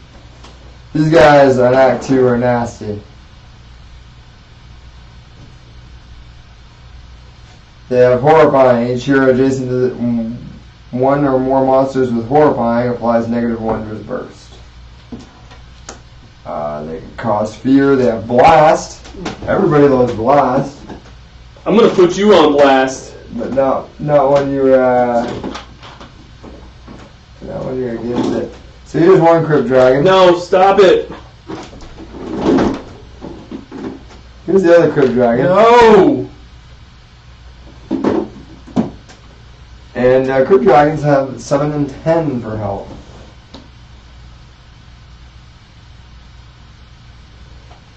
So we got... Crisscross. Hey, we need some names for our masters. So, give us POL. Give us some names. Not anything too risque though. The other one's over there. I already opened the stream with a risque comment of. We're trying not to hit them all. Try not to offend everybody. Hey, we gotta search for the key. Okay, so I'm gonna fatigue 2. This blocks movement. It does. Son of a bee. So I have to test for. Touch it and see what it is. I have to test for I. I have 4. So yeah, that's probably a good one for me to test for. As an action. As an action. So do you want to fatigue 1? Fatigue 1. I only have 1 fatigue as it is. And I'm going to test for I. Got to get a 4 or lower. Yes. I passed. The blow comes faster than you thought possible, but once within her reach, the mutant puts up no further resistance. Discard this mutant. So I think on top of getting rid of these guys, we should get rid of these tokens. If we're near them. Yeah. That is your character's turn. Half our characters are done already. Okay, so the Crypt Dragons are going. Each hero suffers hearts during an attack is diseased and poison. Awesome. Master, use cause fear on a hero who is not adjacent to another hero. So this one is Tom Cassidy, and this one is Juggernaut. So Juggernaut is going. We have cause, fear, choose a hero adjacent to this monster. So they're not adjacent. Attack the hero within 3 spaces. And if within 2 spaces of a hero perform a move action retreat, you're not. So you're not really anywhere near. We're just sort of chilling there unless somebody comes close by, I guess. Spot the hero within 6 spaces of the monster with the most heroes adjacent. So that'd be nobody. So 0. 0. Yep, no. How much do they move? They move 3. So we would literally be right here. Okay. Attack the hero within 3 spaces of this monster with the most heroes adjacent, then retreat. So you're going to attack me and then retreat? If within 2 spaces of a hero, perform a move action and retreat. I already moved my max, so we would just attack you here. Okay. Blue, red, yellow. I've got 2 grays. They do have blast, which isn't going to do anything, so all they have is +2. So, wow. 7, 9. 7. And that must wipe you out. So good thing you didn't use that. No, that's okay, that's okay, that's okay. How much do you have? I have 16, and I have 15 here. So you don't want to use your potion next round if you don't get I'm going killed. to. Someone needs to. Do they retreat at all? He doesn't retreat. No, he doesn't go any. Okay. So carry on Drake's go next. Okay. So somebody's going to be in front someone of you. needs to like. So I'm going to vote for Shalara to be in front of you. You do have 4 morale. Just saying. Yeah. It's okay. That's okay though. We can prevent this. We're gonna do 1, 2, 3, 4, because that's the closest we can get. So we're gonna attack the dragon with him. Okay. Blue, red, green. What do they have? 2 grays. A black and a gray. No, a brown and a gray. Black and a black gray. and a gray. I'm looking at the wrong dragon. So we have 4 and 2 surges. 3. So that's 1, and my 2 surges will be 4. So that's 5 to that minion crypt dragon. Only has 2 left. Okay. So We're gonna now. move 1 more right there. Okay. We're gonna move 3. 1, 2, 3. Now you're gonna try to take him out. Actually, I'm not even gonna do that. I'm gonna do what's here. Mm-hmm. We're gonna do 1 fatigue 1 and shoot from there at that dragon. So you're gonna fatigue 1 and then shoot the dragon. Yeah.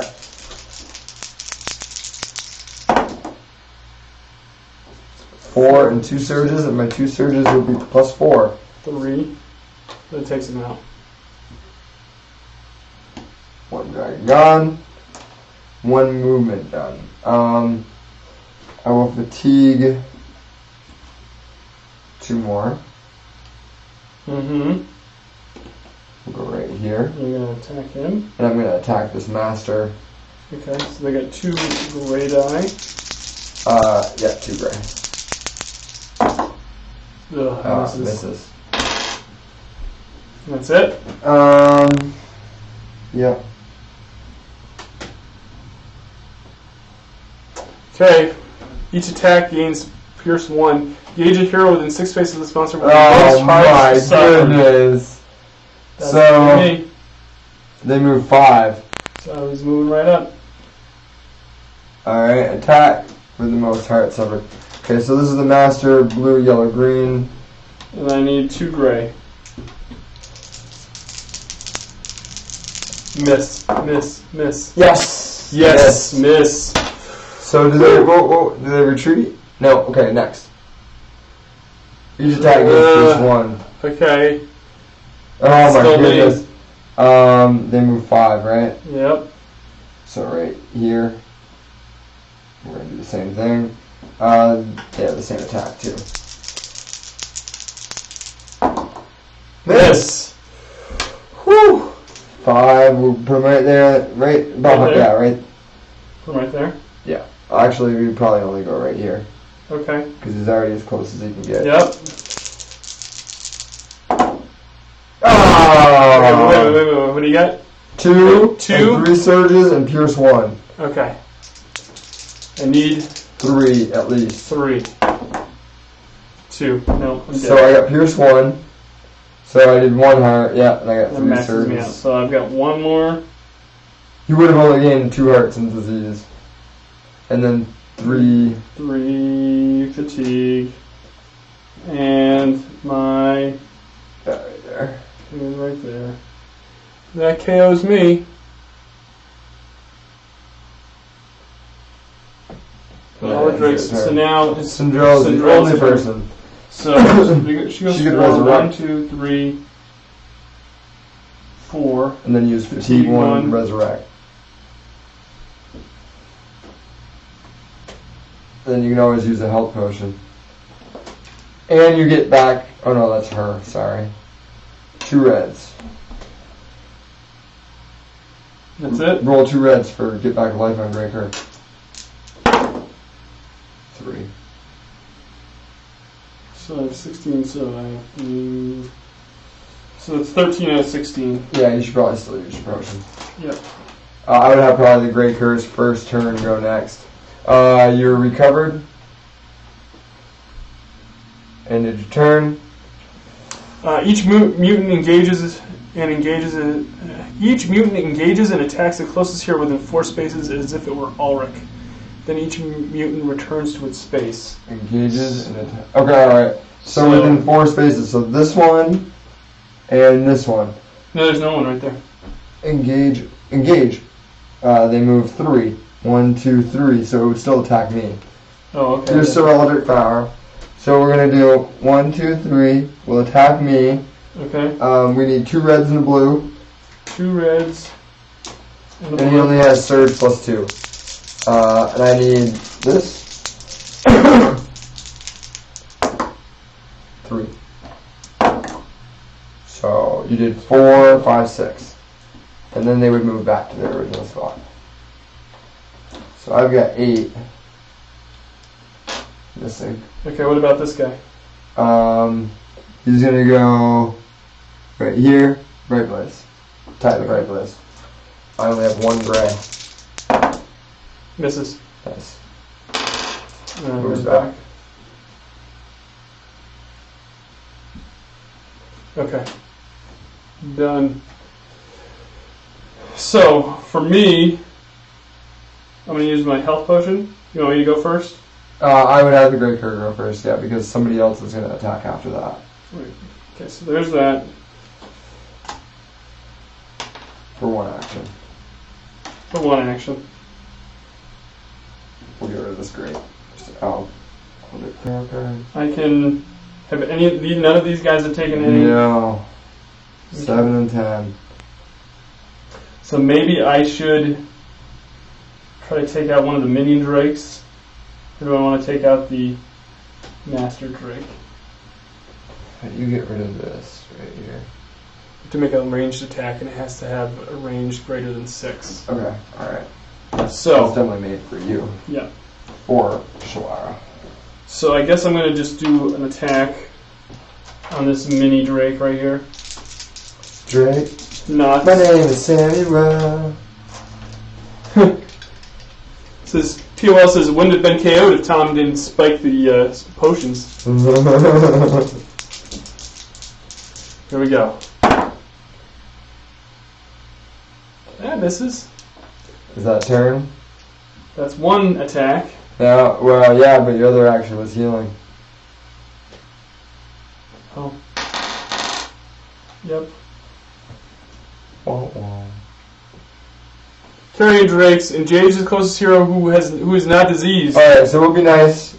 We'll do this one to the Bright Blaze. Okay. We're gonna do blue, yellow, green.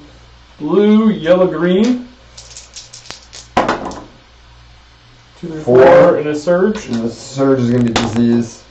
So 3 in disease. it's always going to be disease because it can't do attribute tests. You know what else I could have done? I could have used my heroic feat and rested and got rid of all my fatigue. You could have. That's okay. Well, next turn you can attack and then do He's that. gonna attack me? He's going to attack. Yeah, might as well attack me. Closest hero is not diseased, so that has to be you. So I've got 2 gray. And it's green, yellow, and what? Green, Blue. yellow, blue. So, we have 4 and 3 surges. So 2 and 2 surges. 2 and 3 surges. So it's 4 and disease. Great. Disease is actually pretty mild. There's disease. It doesn't say they move, do they? No, they keep engaging. Engage and attack. Okay. So this one, after a master resolves its activation, each adjacent hero is poisoned. Engage as many heroes as possible within 5 spaces of this monster.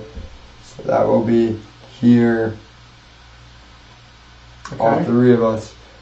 Attack a hero who is not diseased. That would be Shalara's. Attack an adjacent hero with the highest fist. No, yeah, but we do that first. We do the first one first. Yeah, but aren't both of these guys not diseased? Yeah. So wouldn't you then? No, you would pick one of the 2. Oh. And the question is who do we want disease? Disease makes you suffer burst. So I got 3, and you've got 2. So it's going to attack our healer. Okay. Gray and brown. Here's the setup, I think. Yep. A 3 and 2 surges. So that's 5 in disease. It's 2 in disease. That's good. It's not bad.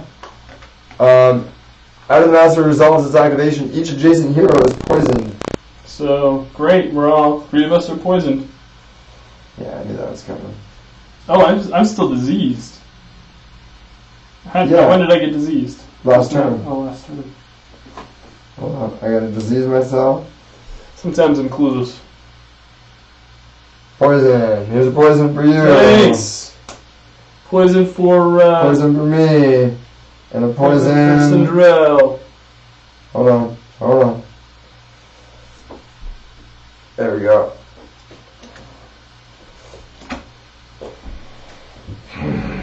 That is everything.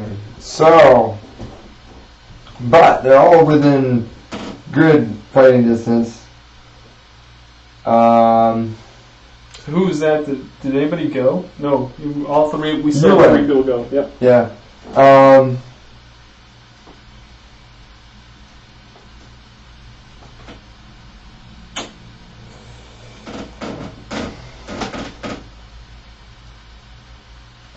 I say.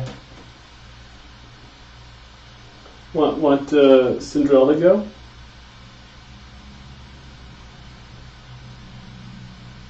Yes. Well, the Crypt Dragons are going to go next. I almost want to see if I can get Shalara out of there. Because that Crypt Dragon is going to really hammer me. Do it. And I already have 8. So, let's start with this lovely Bright Blaze, which I'm automatically going to fail a test. So I'm going to have 4. I have 6. We're going to attack what's right next to us. Okay. And that's a gray and a brown. Gray and brown, yep. Versus blue, red, and green. Blue, green, red. Oops. 5. So 2. And we'll use this and make it 6. Oh no, we can't use that. So 3. Sorry, 3. So that's 3 on this one. So 3 out of 7. Yep. And we'll move this down here. Okay. Shalara now going to try to womp on him. Try to take him out. No. Nope. We're going to save that for you guys. 1, 2. Or maybe no, I can't fatigue 2. I'm gonna move 1, 2, do my ranged attack, Okay. and then move 1 after that. What's your range attack? I need to have what, 6 or higher for range? Yep. 6. Nice. So this is gone.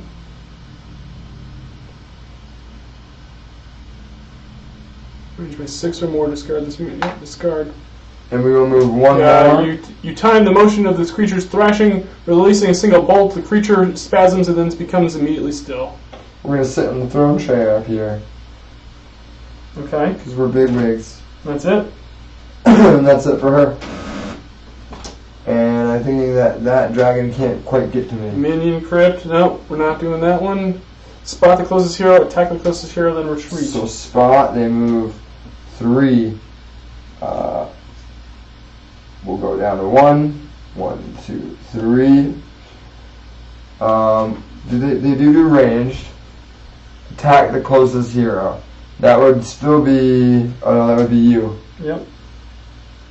2 away. Red, blue, yellow. Gray, gray. They also have blast. So it would affect Sindrel if they get a surge. Yes. So that is. Okay. Sindrel needs to go, I think. Oh yeah. Can he fatigue, or can she fatigue 2? You want to use your test Oh, I first. get him a test. And it's for 4 or lower. Yep. 4. So I think I need to fatigue 2 and move over here, and then do my berserker thing. Absolutely. Your whirlwind. Yep. So that's 2 to move there, 1 to use whirlwind. Oh no, I could do charge first.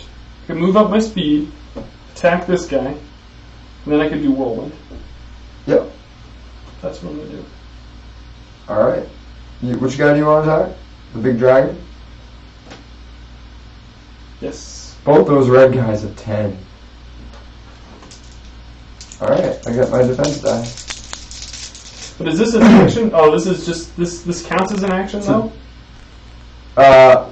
Moving and attacking is one action. Okay. Just so you know, your burst is -1 because you're next to Okay. the dragon. 2, 3, 4. And I got 7. Okay. But I have a burst that says each monster adjacent to you suffers a heart. So he's gonna suffer a heart. Is it one monster or each? Each. So 1 here and 1. Oh wait, isn't this guy adjacent too? Yeah, this guy's That's adjacent. who you're attacking. Oh, that's who I was attacking? Yeah. Okay. So this is going to be onto him as well. Okay. I didn't realize they were. And now I'm going to do my whirlwind. All right. So for another fatigue. Yeah, for another fatigue, I'm going to do a whirlwind. And And perform an attack with a melee Yeah. weapon targeting all adjacent masters. Make 1 attack roll. Okay. So This guy. that guy first. 3 and 2 surges. So that's going to do 1 damage to both of those guys. And then I'll recover 1 heart, but I don't have any hearts. So 1 to here and 1 to here. That's 5. Yep. And 3. That's what I have to defend against. Defended. Okay. But now, now- you gotta now- defend against this guy. Right, and you spend your surges. I get to spend my surges as well? Yeah. Okay, so So this guy gets a... an attack. And So then that's this 6. guy... And then this gets a heart. And then you can take off a. I don't have a heart. You can do that once per attack. Oh, okay. So that's 3. even. That didn't do anything. And then you're gonna end up fighting this guy. Okay, so... Oh no, yeah. sorry. Yeah, I attacked this guy, so that he blocked it. Well, but I he's still rolled for the other guy, so give me a minute here. So yeah, I did get blocked. good. Okay. So now we're fighting So now you're We're fighting fighting- this guy. this guy, yeah. So this guy gets a wound, and this guy gets a wound. And all you need, and you can get rid of another. Dude. And you did 1 damage, so he's gone. So this guy's gone. Okay. And we kind of put a little bit of a dent in the other guys. Because these are both 10, so the big nasty Juggernaut has 2 out of the 8, or 2 out of 10, and this Tom, what did we say? Tom Cassidy has 3 out of 10. He has 7. And he has 7. Okay. Not quite the roll that I wanted, but it worked. So beginning of my turn, I recover 2. Yep. I have a test for burst, which is 3.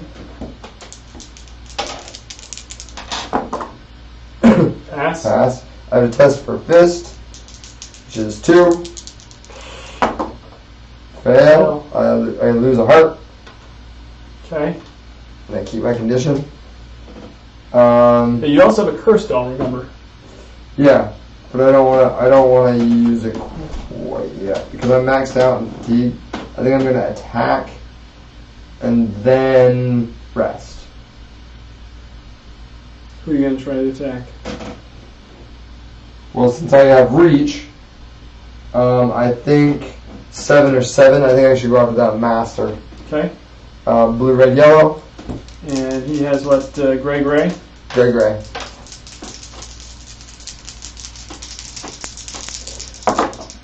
Whoops, I can get out of here. So I got 6. Nice. That's And probably a gonna be. surge? It's probably gonna be pierce 3.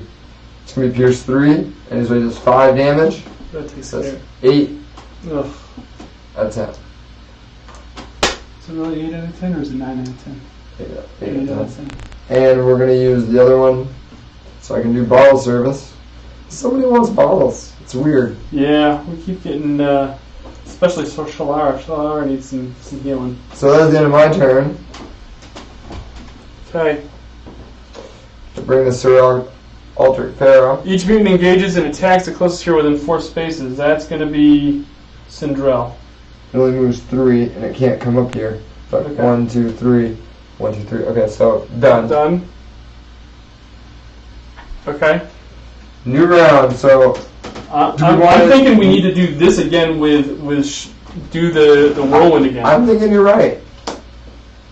That's just me. I don't know. Nope, I'm for it. Okay. It's either that or you do Firefly. No, So, you don't I'm do gonna Fire Blast. I'm going to do charge. No, I'm not going to do charge. I'm just going to do 1 whirlwind, And then you can do a whirlwind again. and I'm going to do whirlwind again. So who are your primary target for right now? I'm gonna The go master, for this guy, big one. So I know who I'm rolling against. So hang on to 4 those. and a surge. Spend surge after I roll anyway. So I got 3. What are you going to use that I'm surge going to on? surge to do 1 damage to him. So to do the circle. Yep. So everybody gets 1 damage Everybody gets 1 damage. for that turn. 1, 1, 1. Yeah, he's not adjacent though. Oh, whoops. Okay, so they each got 1. Okay. So now you've got to defend against that. And that's 2 grays. Yep. Yeah, Defended. yep. You're going to do Yeah, 1 against him. against him. So what is he at? 6 4. out of 10? Or 4 out of 10? Okay, so now He has 9 out of 10. I'm going to take another fatigue and do the same thing. So who are you attacking first? Attacking this guy. Okay. So that is 4 and a surge. So it's going to end up wiping. Yeah, see, that's why I was wondering if you were going to do him first. Why? Him affects him. He's dead. Then you can attack him. Now you killed him, and you can't attack anybody else. Okay, I gotcha. Dang it. Unless you choose that surge to gain back a fatigue instead. Yeah, when do I do that? So you did. So you blocked it. So all you did is gain back as a Okay, so now I'm going to do this. Do it on this guy. Oh, you already rolled. Oh yeah. So It was 4 and a surge. 4 and a surge. So you did 3. You killed him, and he's got an extra and 1. he's got 1 on him. So what is that? 5. 5 out of 10.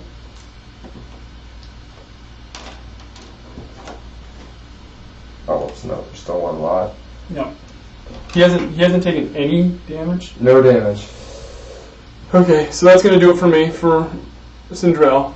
Crypt Dragons go. That's you. What you got? Gains +3 range. If the total range exceeds the distance to the target, that attack also gains Pierce 1. Attack the closest hero within 6 spaces of this monster with the highest speed. That would be this guy. He's got 4, and he's the closest. You got 5 within 6 spaces. 1, 2, 3, 4, 5. Okay. So it's going to be attacking. So we've got blue, red, yellow against the gray. So this attack gains +3 range. So 1, 2, 3. You need a range of 2. So he's got blue, red, yellow. Okay. You need a range of 2. If it exceeds the distance to target, it gains Pierce 1. So you need 3. Got 5. So you got Pierce 1. Pierce 1. So I got 1. That takes care of that. So you got 4 and a surge. What does surge do? He's got. He's not going to do +2 or disease. He's not going to do blast because there's no reason to do it. Oh, oops, I'm sorry. So +2. So he's got 6. He's dead. Bright Blaze is gone. And that is, unless they retreat, if within 2 spaces of a hero, which you are, form a move action and retreat, and immediately end. So we're going 1, 2, 3. So we're pretty free of this Crypt Dragon right now. So that guy's all done. Why doesn't the Grey Cur go and put a hole in? Use at the start of your turn to should I? No, I don't like using that one additional action. I think I need to. If anything, I'd wait and use it on that big dragon. Yeah, because I know we've got more nasties coming. We're going to be fighting Sir Alter Pharaoh at one point. Yeah, I'm going to need to save that. Okay, so maybe I should just try to hit this guy twice. Yeah. Where are you? Right here? Yeah. You're like right here. I don't think I need to use any fatigue to do it. Oh, I need to rest though. So why don't you attack then rest? Okay. You got your 2 point. You got your disease and poison. You got to get rid of. Okay, so let's see here. Start my turn to test for burst. So my burst is 3. Pass. Pass that. Start my turn to test for fist. Fist is 3. Pass that. Now you can attack and rest. Now I can attack. So I need to do blue, yellow, yellow. What do you need? Brown. 2, 3, and 2 surges. So that is going to be 2, 3, 5, and I'll recover a fatigue. So I got block of 2. He's got Pierce 1. So I got block of 1. So you got 2 and 2 surges. So it's 4, and you'll take off my fatigue. Yep. So 4 out of 7. 4 out of 7. Now you don't need to rest, really. Yep, I think I'm just going to go again. Try to take him out. Misses. Dang it! The misses. That misses!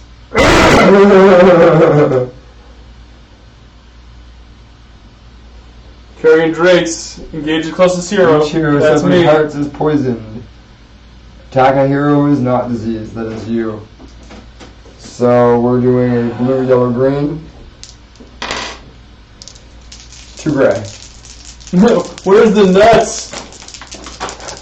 We got some delicious almonds, some smokehouse almonds. Ooh, Courtesy that's a good roll to go against. You need 2 gray. of Blue Diamond almonds. They're delicious. Sorry, That's alright. I just didn't watch it. 3. So I got 2. That evens out. So it does nothing. That's the end of the turn. Karsnick, thank you so much for tuning in tonight. How you doing tonight? Yeah, I just did finger guns because I'm in that kind of mood. Nice. POL says Doug had some nuts in his mouth earlier. He did. Not that kind of stream, dude. But I did have some delicious almonds.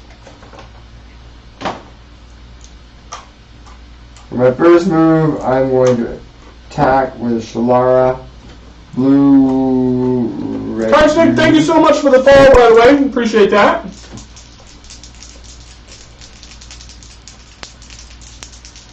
Gray and a brown. This is actually our finale for the Kindred Fire campaign. 4. So I have 5, so that is 1, and I have 3 surge, so that's 5. And I can... Pew, pew, pew, pew. POL, you check out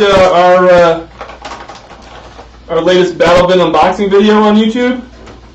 If not, you gotta check it out. Carry on Drakes are done. Boom. For my second action, I'm going to get out my Bright Blaze. And I get to use them twice.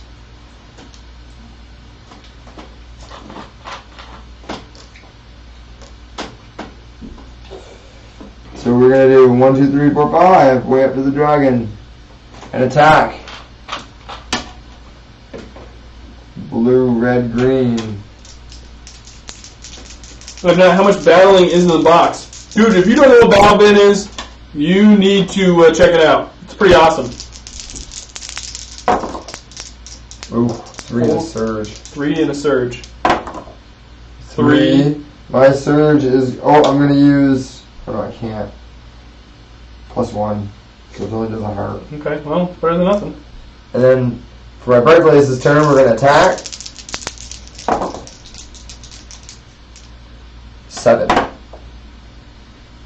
4. 3. So we're up to 9 out of 10. Nice. If you haven't checked out BattleBin, it's pretty cool. It's a monthly subscription box service where they send you board games and tabletop games every month. It's actually it's a really good value, to be honest with you. It's like $30 a month, but I think Aaron's trying to bring it down to like $25.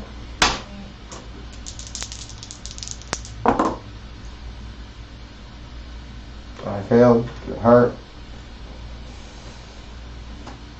For my first action.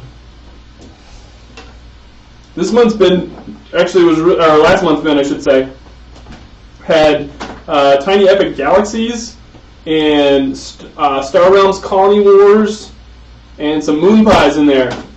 Good stuff. Oh, and it was the deluxe version of Tiny Epic Galaxies too, which is really hard to find. So we're going to fatigue 1, Mm-hmm. and then we're going to use 1 to get a bottle. We're going to give it to Mr. Kerr there. Okay, thank you. We're going to do 4 for my first action. 1, 2, 3, 4. We're going to 2 fatigue for a free attack action against the dragon who only needs 1 hit. Okay. We're going to go blue, red, yellow against a black and a gray. Okay. 5 and a surge. My surge 7. will be Pierce 3, so let's still do 1. So that should take him out. That would kill him. So that's all I needed.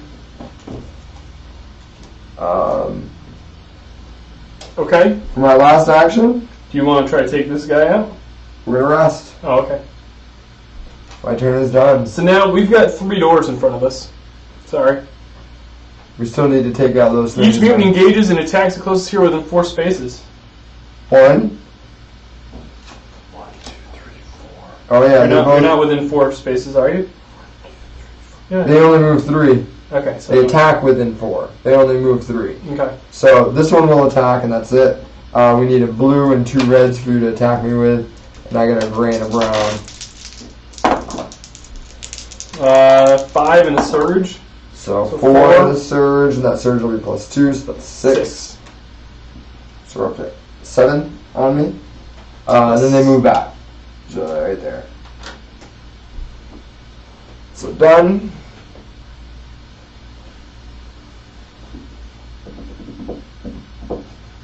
And done. So the real question is what do we do now? Wait a minute, I just got an email from Alan Barr. Brian is in. So excellent. We're going to be doing you're getting exclusive information right now. We're going to be doing an exclusive interview with Brian McClellan, who wrote the Powder Mage trilogy of books, which is going to be having a Kickstarter launch on Monday for an RPG based on the books. And we're going to have him on with Alan Barr, which is awesome. So the designer of the RPG as well as the author of the books is going to be on our YouTube channel. I'll post the time and date. I'm assuming it'll be next week sometime. And I'll post the time and date on our Facebook page as an announcement. I'll also put it on our YouTube channel as I'll put it as a scheduled event. So I would try to get rid of this. Okay. Somebody has to survive an attack with no damage. So I would suggest Sindrell to trade her +2 block because he rolls 2 gray die. Okay, so what do you want me to do? Give the warding talisman to him. Okay. And have him go next. 1, 2, 3, 4, and action. And then you'll be attacked for your action. First, I want to... Absolutely. Hopefully this bottle does much better, which it does. And you are going to be attacked by Sir Eric. So I go 3. You do 4. 1, 2, 3, 4. And as an action, you can get attacked by it, and if you suffer no damage, then the token gets discarded. I need another red and a blue. I got 2 grays. And a +2 if you need it. Okay. It's the only thing I can, you're the best shot, really. Ugh. 7 and 2 surges. 9.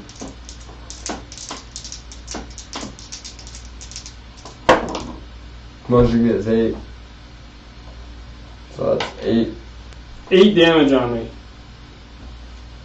Or you can use your block 2 and No, I'm not. 6. I'm going to need to use it. What are you going to use that for? So now what do I need to do? Can I try to attack this guy? No, that's the end of it's your my turn. Feel I think you're right. Tom is the bad guy. It's going to be hard getting 3.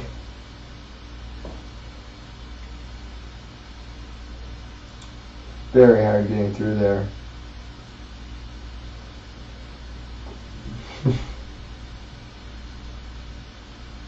Should we unlock this door? Should we go around and try to... How did we get rid of that one?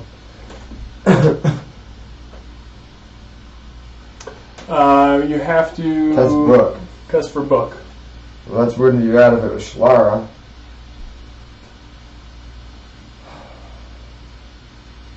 Why don't I have Shlara go since she's way in the back? If he blocks movement, does that mean that I can't move away from him? Oh, I'm guessing that the circle blocks movement? Okay, so you just can't go through him? Yeah. Yeah, and they're just made to come out and attack you. So maybe we want to just avoid them? Okay. Maybe? And try this door? Okay. Should I open this door with Shalara, I guess is the question. Go for it. Oh, but I don't like that. Who else is Thomas trying to murder you? Yeah, I'm getting that feeling too. Worst part, you're going to get stuck on this mutant. You won't even get to see the epic last fight. I'm thinking there must be a way to go around. I'm hoping. I don't know. I will fatigue 2 to the door, to max me out, and for my first action I will open this door. Oh. Keep moving. Okay, so this goes like this. Keep moving it right back. Don't want it too far out of frame. It's going to be out of frame. I mean, no one's going to be there. What, you gonna have a party over there? There's a party right there, yeah, absolutely. Let's also talk a little bit, while Tom's setting up, let's talk a little bit about the Mantic Kickstarter that's going on right now. It's totally up to you guys if you want to back this Kickstarter. We did.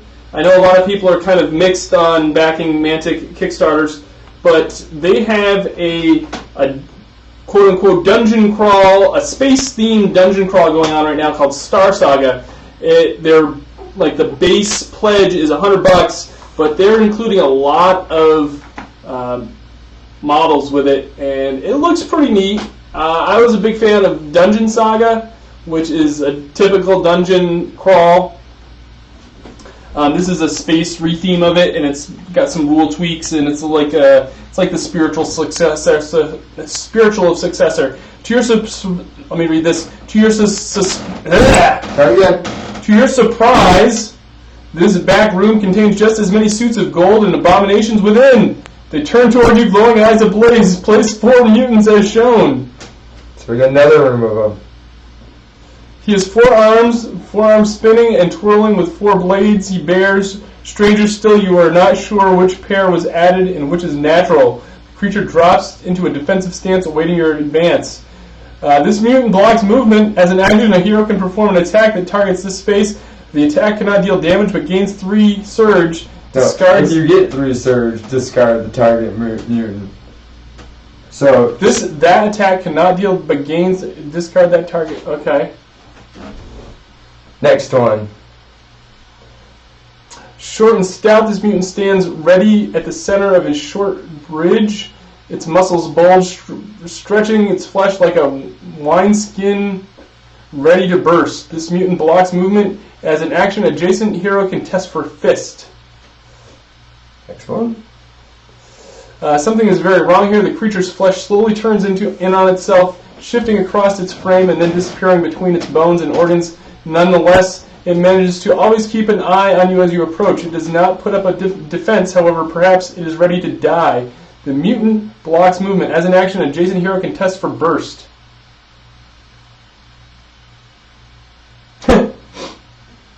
POL says, how many tables does this game take? 2. Quite a bit.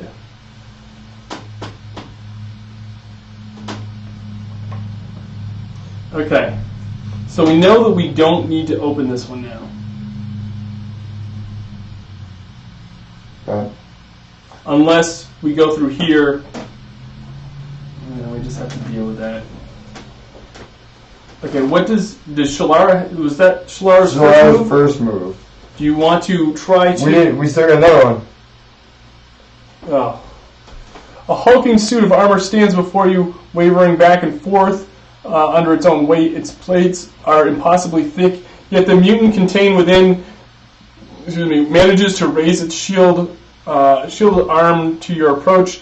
This mutant blocks movement. As an action, a hero can perform an attack that targets a space. The defense result is 8. If the attack deals damage, discard this mutant. We're attacking. Attacking against the 8. Oh, wait a minute. Place the elemental group on 5B. Hey, you called that. I did. Way back at the beginning of the stream.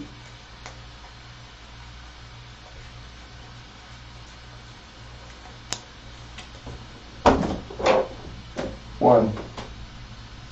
2.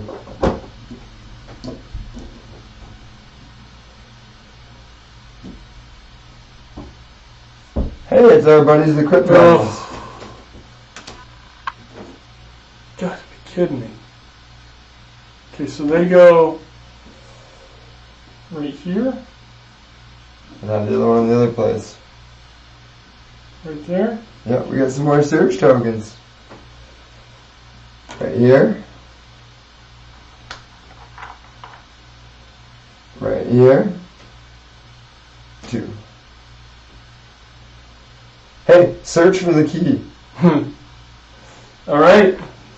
Now, you can still try to go after yeah, most definitely.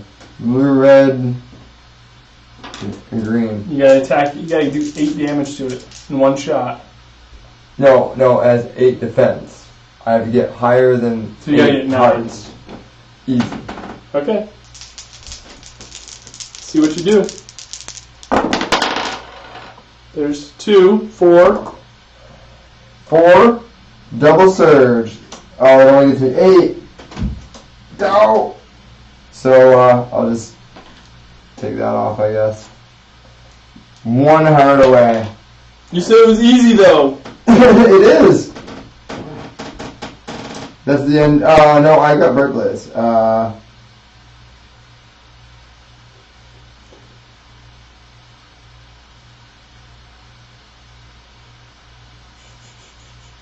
You want to send Bright Blaze 1, in to 2, 3, 4. go after the elemental? Attack that elemental. That elemental has a black and a brown. Blue, red, green. Miss. Moving back 1. End of my turn. Minion elemental. Engage as many heroes as possible. Within 5 spaces of this monster, use Earth. Oh. Immediately after an elemental uses Earth, place it in the closest Engage space as many heroes as possible within 5 spaces. Right here. Yep. Within 5. And now you use Earth. Each hero adjacent to this must test I. If you miss, you're immobilized. He misses, he's immobilized.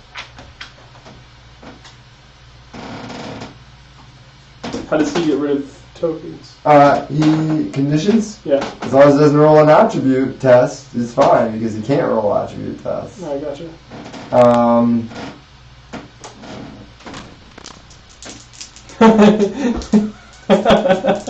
PLL says, Tom says it's easy because he's sabotaging this mission. Well, I didn't do it, so... Well, I only have a 1 for I, so I definitely failed that. So they both got immobilized. They don't really need to move, I guess, but... Okay, now... immediately after an elemental uses Earth, place on the closest adjacent, not adjacent to any hero. Okay. Same thing. But they can't go there.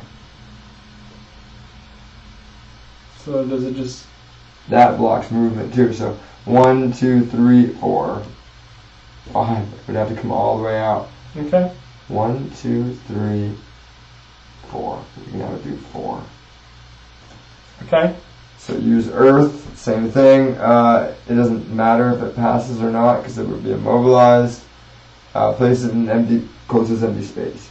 So we'll, right here. Okay. Cinderella can go. Or Isfer. Cinderella can make it to a bad guy. Or so can Isfer, I guess. But I kind of need some bottle service, I think. But but you don't need to worry about him right now. Okay.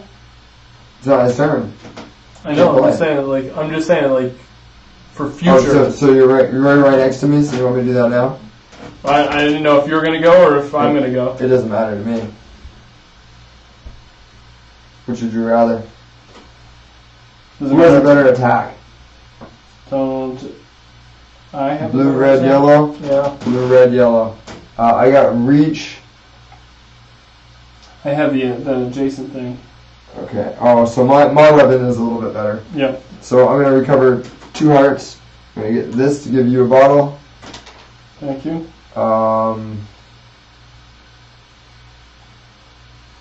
I need to start targeting people too. We'll do 1, 2, 3, 4 to move myself right here. I will use 2 fatigue for an attack that'll give me an elixir. POL says you're purposely getting immobilized. Yeah, I just I don't want to go. Oh, I forgot to do my. Oh yeah, test for your poison. That girl is poison. Would you have to get 3 or lower? Yeah. So I'm gonna. You got 3 though. No, 2 or lower. Oh, 2 or lower. Blue, red, yellow. blue, red, yellow. Against whatever his black and brown. Black and brown. 4. 4. We'll do a regular attack. So we have 4 and 2 surges. 2. One surge is pierce 3. The other one is plus 3, so that's 7. 7 out of 10 ain't bad. No, that's pretty good. Not too shabby. That's the end of my illustrious turn there. Crypt Dragons go. Spot the closest hero, attack the closest hero, then retreat. Oh, so since this door is closed, that's convenient. You put this one here. Mm-hmm. 1, 2, 3. 1, 2, 3. That's all that one's gonna do. Okay. Same thing. Spot the closest hero. So 1, 2, 3. 1, 2, 3.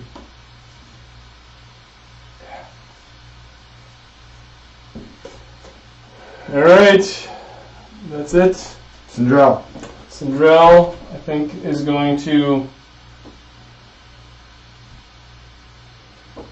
You can make it to this person easy. 1, 2, 3, 4, and then you just fatigue 1. Or you could attack this person actually. Oh, you were here anyway. 1, 2, 3. Or you could even be here.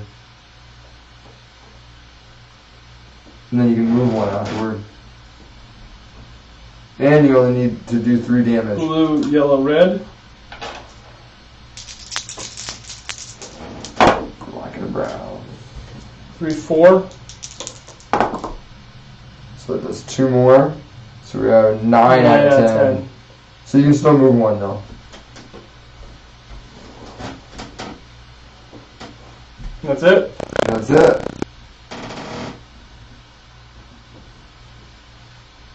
Each mutant engages and attacks close here within 4 spaces as if it were Alric. So we're attacking here. Yay. Gray, gray. Maybe down for the count again, huh? Ugh. 8. 5. That does take me out. No, Does it? no, it's 14. 14 out of 16. No. Yeah, and it doesn't move back. So now we're also going to do this here against Shalara, who already has 8. You want to roll that for me, and I'm going to... 4. Why couldn't I get 4? So 3. So I have 11 out of 11. Wow, I only have 11. Well, you're a healer, so I wouldn't think that you'd have as much. It's not a healer. Oh, yeah, it's the mage. So she's gonna...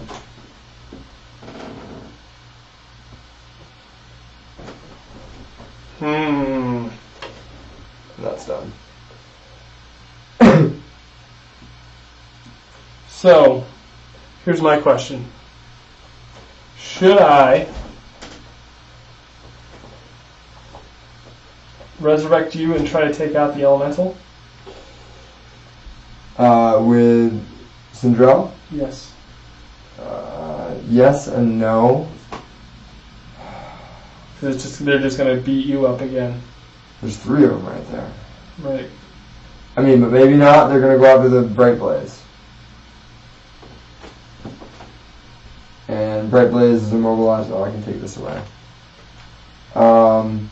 Since the Bright Blaze is immobilized anyway, I guess I don't really care. So yeah, you could resurrect me and then go after that thing. Which one should I go? Should I go after this one? If I was Sindrell, I would attack from... yeah, I would fatigue 1, resurrect me, and attack. So T1 over there, right? Yeah. Resurrect me. Resurrect you for one of my actions. 3. and then attack that dude. Brown and the black.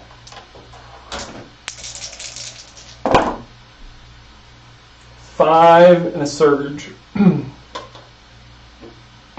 to grab something to drink.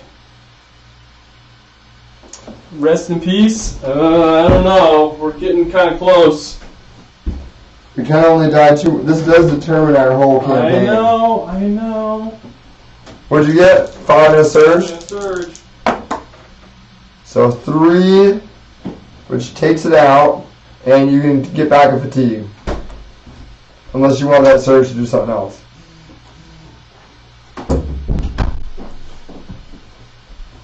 Well, I can do recover 2 or recover 2 surge. Oh no, I can't. That's I can recover. Yeah, I guess it just takes out of. Guess that's all it does. So that is her turn. That is her turn. Crypt Dragons. Each attack gains range +3. Not technically within 6 with the highest speed. That's this one right here. Mm-hmm. 1 gray. You want to roll a blue, red, yellow. Right here. Yeah. 4 and a surge. That. Just 3 and blast is going to affect you Why does it affect me? because the surge is blast. Yeah, but you attack. Oh, you're right. So the surge isn't going to be blast, it's going to be +2 there. So it's going to give me 5. So it did not kill me. Okay. Now it's master. Spot. It has pierce 1, right? Yeah, so it's dead. Our Bright Blaze should be dead. If the total range exceeds the distance of the target, yep. Our Bright Blaze is gone. Spot the closest hero. Technically, we can't fit anywhere there, so we can't do that. Okay. So we're done there. Tap the hero within 6 spaces. That's going to be Shalara. Oh, Spot with the highest speed. That would be. So we can't move here. We would have to double move. Okay. Do it. So we'll just take this one. Go right here. Okay. That's the end of that. So who goes next? How about... I think you need to give her some bottles. Right, no, not near her. Can be.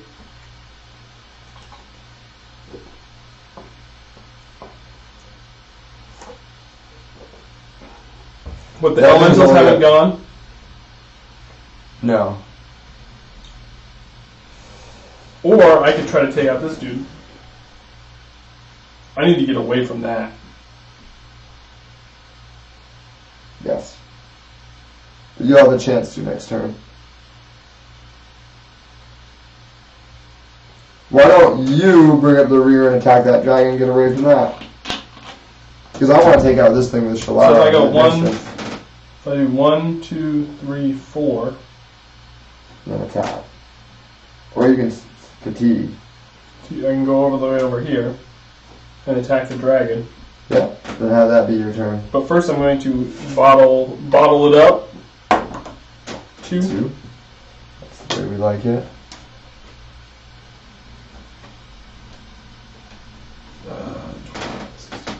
And now I'm going to try to go after yellow, yellow, blue. But I think what I'm going to do is I'm going to target him for 1. And I'm going to... Okay. 2 and 2 surges. So that is going to be 4, 5. So it does 3 damage to him. Oh, plus he's got pierced 1. So 4. So 4, and then I'm going to remove a surge. Oh, did you add this too? Yes. So 4 out of 7. That's all I can do. Alright. We got an elemental's turn. Water affects each hero on the map Attack a hero within 3 spaces. That's going to be you. So you're going to do blue, yellow, red.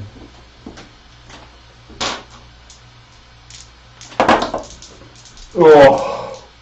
6 and a surge. There are no surges. 5. So I am gone again. Okay, so what does water do? We're going to do spot the closest here. Oh, yeah. Oh, we already can. It's you. So use water. You're right. Water. Each hero tests burst. Each hero that fails suffers 2 fatigue. Okay, so blue, black. You also get -1 burst because of horrifying. Why? From who? For being adjacent to Oh, her. so Cinderella does? So like I got -2. You've got -1 burst, but you get a +1 burst thing there. So you get whatever your burst 2. is. Yeah. Okay, so I'm going to test for burst. I pass. Test for burst. Pass. Do I have to do for You my have to test for burst, yeah, but you don't get the -1. 3. Pass. That's it. Masters do. No master elemental. Oh, that's right. So Isver's turn.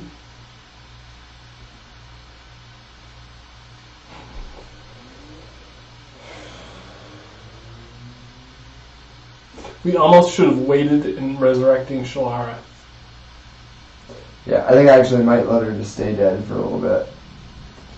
Just because she's too much of a risk. Anyway. Oh, Shalara can resurrect herself. Yep. Recover 2. And I'm going to do that stupid test. Failed.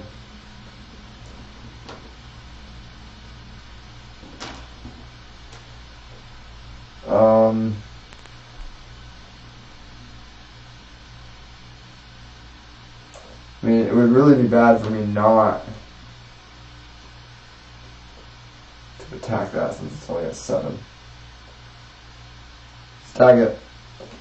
Oh, I forgot to doom it. Blue, red, yellow. Damn it. Oh, Doom's. We can just say Doom's automatically.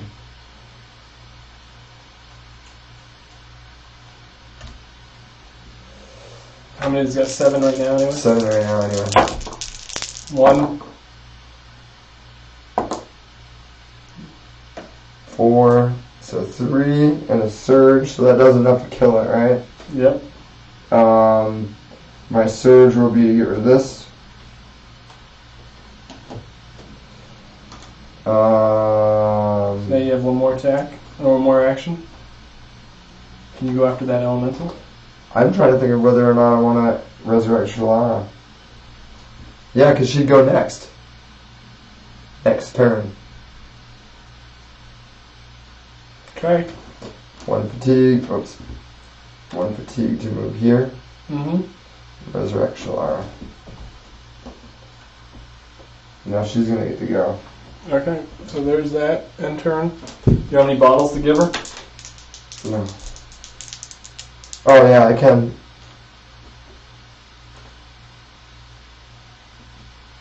Give her a bottle. You roll for 3. So 3, so that's 2. And now since it's Shalara's turn now, we're going to use this bottle. Okay. 2. It's a little better. Okay. First thing we're going to try to take out this as 8.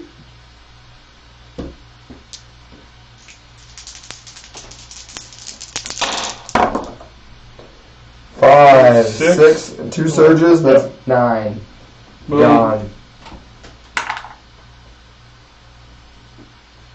Abandoning skill and tactics, you step in, deliver a single blow directly to the center of the creature's armor. With all the power and effort you can muster, you shatter the plate and pass through the abomination within. Discard this mutant.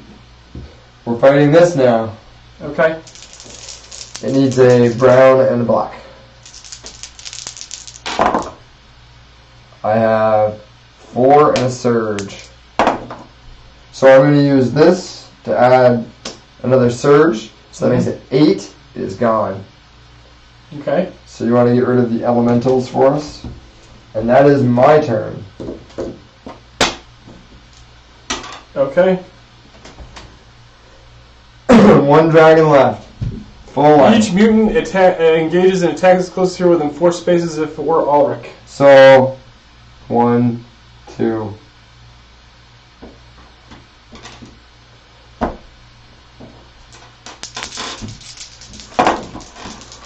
Six. 5.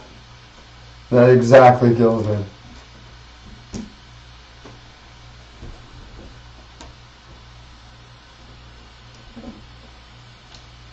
Okay.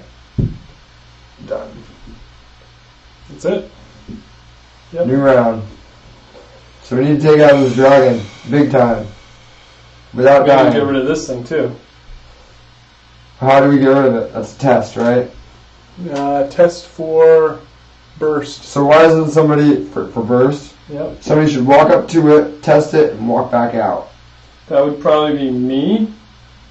But if you test it, so look, go 1, 2, 3, come back, then this one can get you. That one can really go anywhere around here, attack anything around here. Yep. You could always fatigue back Yes, out. you're going to want to fatigue back out. I Isfer don't- cannot do it. Cinderella is the one who should go after that with burst. Because she's the only one capable. Okay. So, should I take this out or should I go after the... I would try to take this out, and then go after the dragon. Because I can always have So- Shalara go after the dragon. I have 2 fatigue. So I just have to walk right up to it. Yeah. 1. 2, 3 That is an action you can test. for burst. So you only move 2, right? So I actually have 3 burst. Okay, I fail.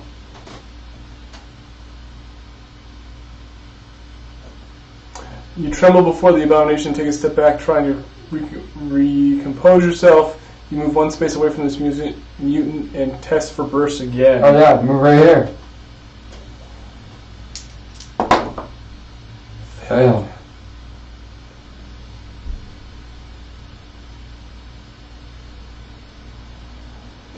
You stand upon a hill outside a fortress in flames, watching as Sir Alric leads his army in a devastating attack. Though offering a valiant struggle, the defenders have fallen back time and again, now burying themselves behind the gates of the keep and praying that reinforcements arrive soon. You look to your companions. A set of glowing red eyes opens just above their own, and you feel the prickling heat of Sir Alric's gaze as your master's silent command comes forth.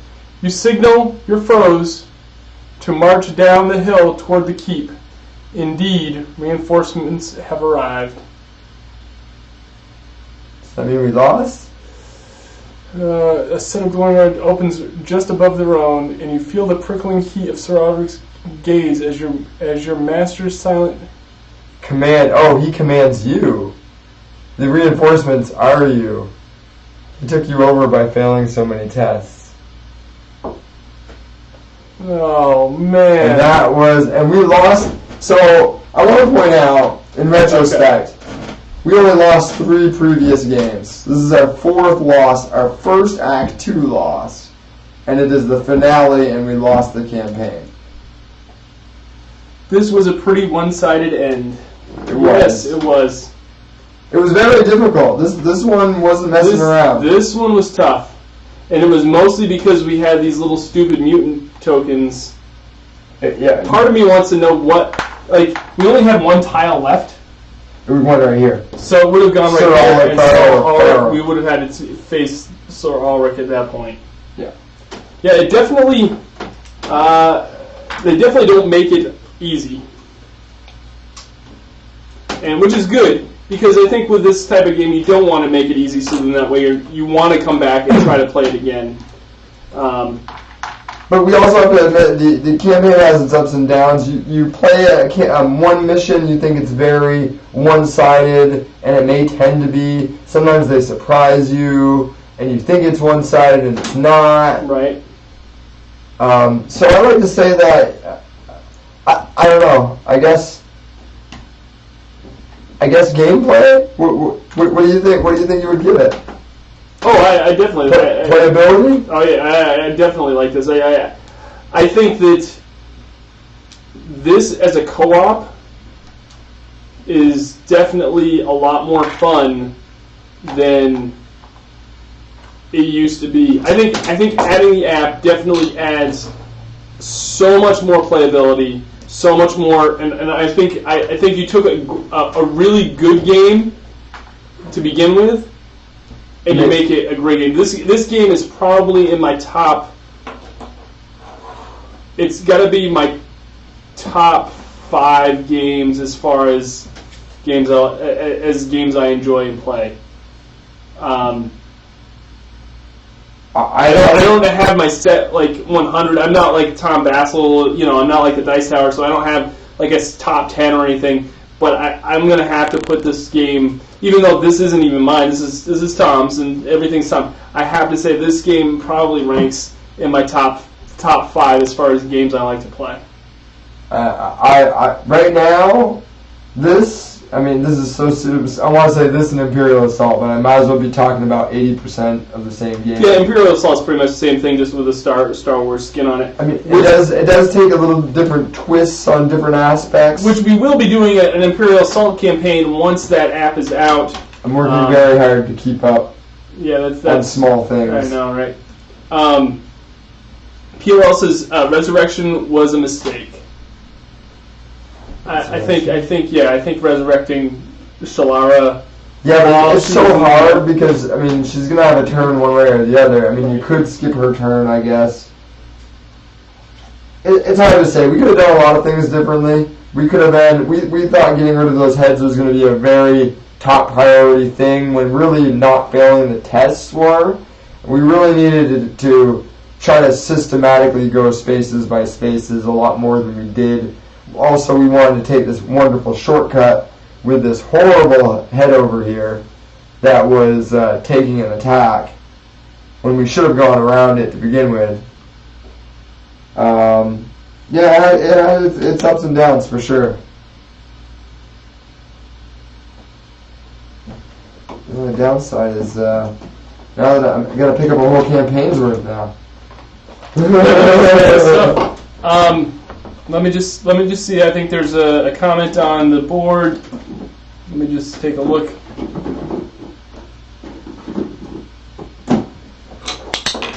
So I'm gonna say that I don't mind the. Oh yeah, gotta have protein. That's awesome. Someone. I think the original game without the app is still good, but you need a lot of players. You play a low amount of players, and the game doesn't hold up well. Yeah, no, I don't think I'd like to play this solo. I really like. I think playing it with. I wouldn't play it by myself.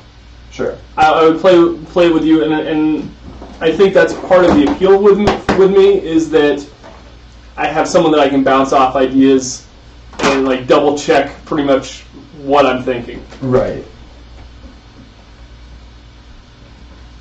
I think Fantasy Flight did a great job with this app. I'm really excited to see future campaigns with it. Another thing that makes me think, and I don't want to mention this because I'm gonna take this and just put it over Tom's way a little bit. I hate to mention this just because of what it means, but I think at the time that they do decide to do a 3rd edition, and I hope they do decide to do eventually a 3rd edition. I don't know if they will. If they made an app based like Mansions of Madness, I think this the setup for it, because it's made to do one type of game, it's made to do another type of game, and I think if it had more of a fluent interaction like the Mansions of Madness does, it would be better. I haven't played Mansions of Madness, so I haven't. Well, I can tell you that game, the 1st edition, takes over half an hour just to set up. Oh yeah. Well, when you have the app, setting up is load game. Right. So huge difference there. I do kind of feel a little. I think since we got defeated, I feel a little let down. Yeah, I feel like I missed out on something that. Like, I feel bad that we didn't kind of get to see an end to our story. I mean, we did. We definitely saw an end to our story. We saw an end to our story, but it wasn't like a very worthwhile end. Like, I was all excited about this finale, and now I'm like, and yeah, I will probably play this again. I don't know if we'll play this exact campaign, but there's a mini campaign. There's the new, which is like one big long mission coming out. That looks like it's going to be pretty cool. POL says, I think doing a 3rd edition might be bad. They can expand this one pretty far. I totally agree with that statement. I don't think you're going to want to do a 3rd edition. On the same note, Mansion of Madness only had 2 expansions. And then they decided to redo the whole thing. Right. Descent has like 7, 8 expansions. And I think that you're going to tick a lot of people off that put a lot of money in Sure. But, and once again, I'm saying I don't want them to do it because personally I own all of it. I don't want to start collecting it all again. Right. I just think for gameplay reasons, it could be a lot more fluid. There's a lot more rules. You go, what is it? You know, there's a lot of minor lookup rules. Yeah. I guess. Which I think the app would assist with, but I mean that's just me. But I'm interested on where this is going. They're trying to have the new expansion is going to have mixed classes. You can be 2 classes at a time. With what's that? So they have like battle mage. You can be a warrior and a mage for Descent. When in the next that's expansion? In the next expansion. That's cool. So that's why I'm kind of like. Now I'm going to get it, but now we don't have a campaign. But we wouldn't be able to pick our classes anyway, because you already start with preset classes. Right. So the way that goes is, you're the battle mage. You can pick any tokens from the battle mage category. Okay. You can also pick 1 from... That counts as a warrior. You can pick 1 from the magic category, and you can use experience 1 and 2, but not 3. Not the level 3. Yeah. So you can be good in a lot of them, but not great in any. So essentially you can be theoretically 2 classes at a time. Right. Which helps when you have a healer that only heals. You know what I mean? You're trying to get somebody that heals constantly. You'd like them to do a little bit more. I mean, I haven't played tested it yet, so I don't really know. Right. POL says, and now that they're integrating the app with Descent, I don't know what a 3rd edition can do that this doesn't. Sure. I mean, yeah. I don't think it would do much more. I just think it would be streamlined better. You think they'd streamline the rules better? Right. I think the rules would be streamlined better if you made the gameplay around, like, everybody seems to be doing co-op of this right now. Right. So, well, it's the best version. So whenever they make an expansion, they have to make 2 versions. Right. They have to make a version for the app. They have to make a version for the main game. They're not doing that with Mansions of Madness. So, I mean, this forces them to constantly make 2 versions of the game to some extent. Right. Which can be good and can be bad. Yeah, I think it's great.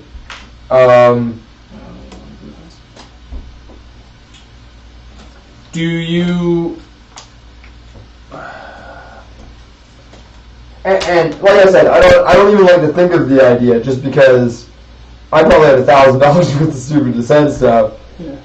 I mean, unless you want a rules overhaul, but a rules overhaul might as well be a different game, right? You should see the amount of rules I carry. I mean, yeah. I've got like the equivalent of a novel just for Descent rules. Right.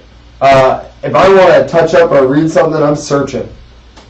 I'd like some of that to go away. That'd be nice. And I know they tried very hard to clarify their rules, and I very much appreciate that. Somebody exploits something, they get right on it, and they make a rules correction. But here's the thing: if you play a miniatures game, like a tabletop miniatures game, you're not leaving without a couple of really big books to read and to study. And this is kind of like that. I mean, it's a board game, but it's a miniatures game too. Right. So, I mean, that's kind of the standard with miniature games. Sure.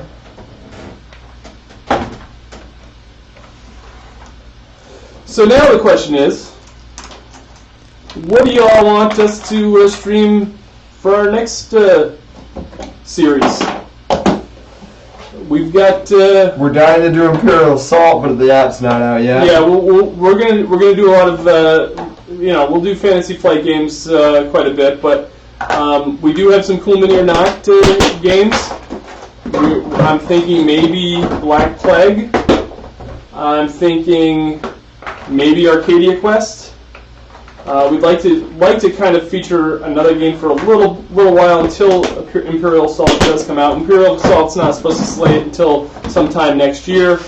So if you have a suggestion as to what game you'd like to see on our series, put a comment down below. If you're watching this on YouTube, especially. Did you ever try that D&D game I got you? Was it Skulls of... Lords of Waterdeep? Lords of Waterdeep. I have not, but that's not... I'm thinking more of a campaign kind of series. Oh, yeah, all right. But yeah, I do want to do a playthrough. I don't know. I haven't really looked into it. I just know. I am thinking, and I haven't passed this through Tom yet, but I am thinking, since we are featuring more and more role-playing games on this channel, I'm thinking of maybe doing, and I've got something in the works for the channel already, of doing a Mutant Year Zero role-playing game series, and have maybe Tom, Alexia, and Sydney play Mutant Year Zero, and I would GM it, and... Wait, a non-co-op game? It would be, well, it's not, it's a role-playing, I know, right? But I'm thinking maybe we could do a role-playing game with Mutant Year Zero. Mutant Year Zero is really cool. It doesn't take a whole lot of time to prep, and I think that would be fun to kind of start a role-playing game specifically for the channel. Let's see here. A lot of times with mini games, you have a lot of rules, but you also have a lot of minis that break the rules, so you need to reference the rules, and then the rules for specific minis, and then everyone has like 20 minis, and you have to do 50 things. Yeah, exactly. That's kind of the MO with miniature games. Lords of Waterdeep is a good game. I've heard that as well. How about Pandemic Legacy or Risk Legacy? I have thought about doing Pandemic Legacy. I've previously been a big fan of Risk. Played it a lot in my post-teen years, like early 20s. I have not played Risk. But Risk, you played it a couple of times. I can get on Risk overload playing it too much. But Risk is good. We could get that other guy that wanted to play Pandemic, and we could Skype in. Okay. Yeah, that might be an option. I got to figure out how to import Skype on Twitch. Last time we tried to import Google Hangout onto Twitch, it really bogged down the stream, and it did not come through at all well. So I've got to figure out what's going on there. I do need... I know we can do Google Hangout on YouTube, so we might do that. I can also do Skype on YouTube as well. All right, so I guess that's going to do it for us. Be on the lookout for a lot of content that we've got in the works. I've got, like I said, I've got really cool exclusive content that's coming from an IDW artist shortly. I will be making that announcement on the Facebook page here in the next couple days. I also have the interview with Brian McClellan and Alan Barr coming up hopefully next week sometime once their Powder Mage RPG Kickstarter launches on Monday. So be on the lookout for that on Kickstarter. That should be a lot of fun. Alan and Ryan seem like really nice, great guys, so I'm excited to sit down and chat with them. What else have we got going on? Saturday will be over in Maine. The next weekend will be at Saratoga Comic-Con, so if you're in the area for Saratoga, New York, swing over to Saratoga Comic-Con. It's chasecon.org for the website for that. Yeah. And that's going to be all. And then we're going to be at Carnage November 4th? November 5th. You said November you can make it 4th. So. Yep. So we'll be at Carnage in Killington, Vermont, and we'll be streaming at least a couple sections. We'll be on this Twitch channel for that, so be on the lookout for that here in the next couple weeks. All right. And if I do end up getting the second Mansions of Madness, you'll be the first to know. Okay, so Pew Well says, okay, interesting use of a filing system. I don't think I've seen anyone else store Descent like that. Actually, while we're here, let's. I really am proud of my Descent filing system. I'm going to put this up. Let's. You're on this? No, I'm on this. So, I have a standard file folder for my map pieces. I've got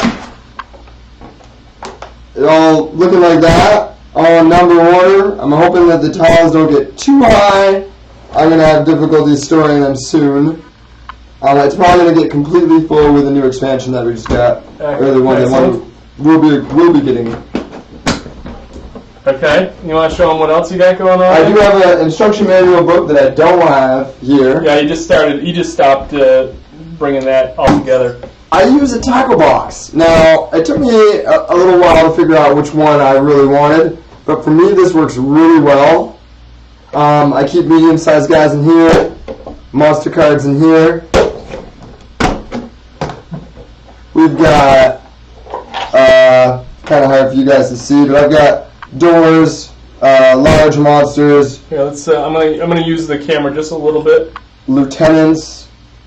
So I've got all my bigger monsters in here, the large size. My mediums are up top. My massive size, I've got kind of just floating in the side bin. Because they're kind of awkward, you need a lot of room for them. The rest,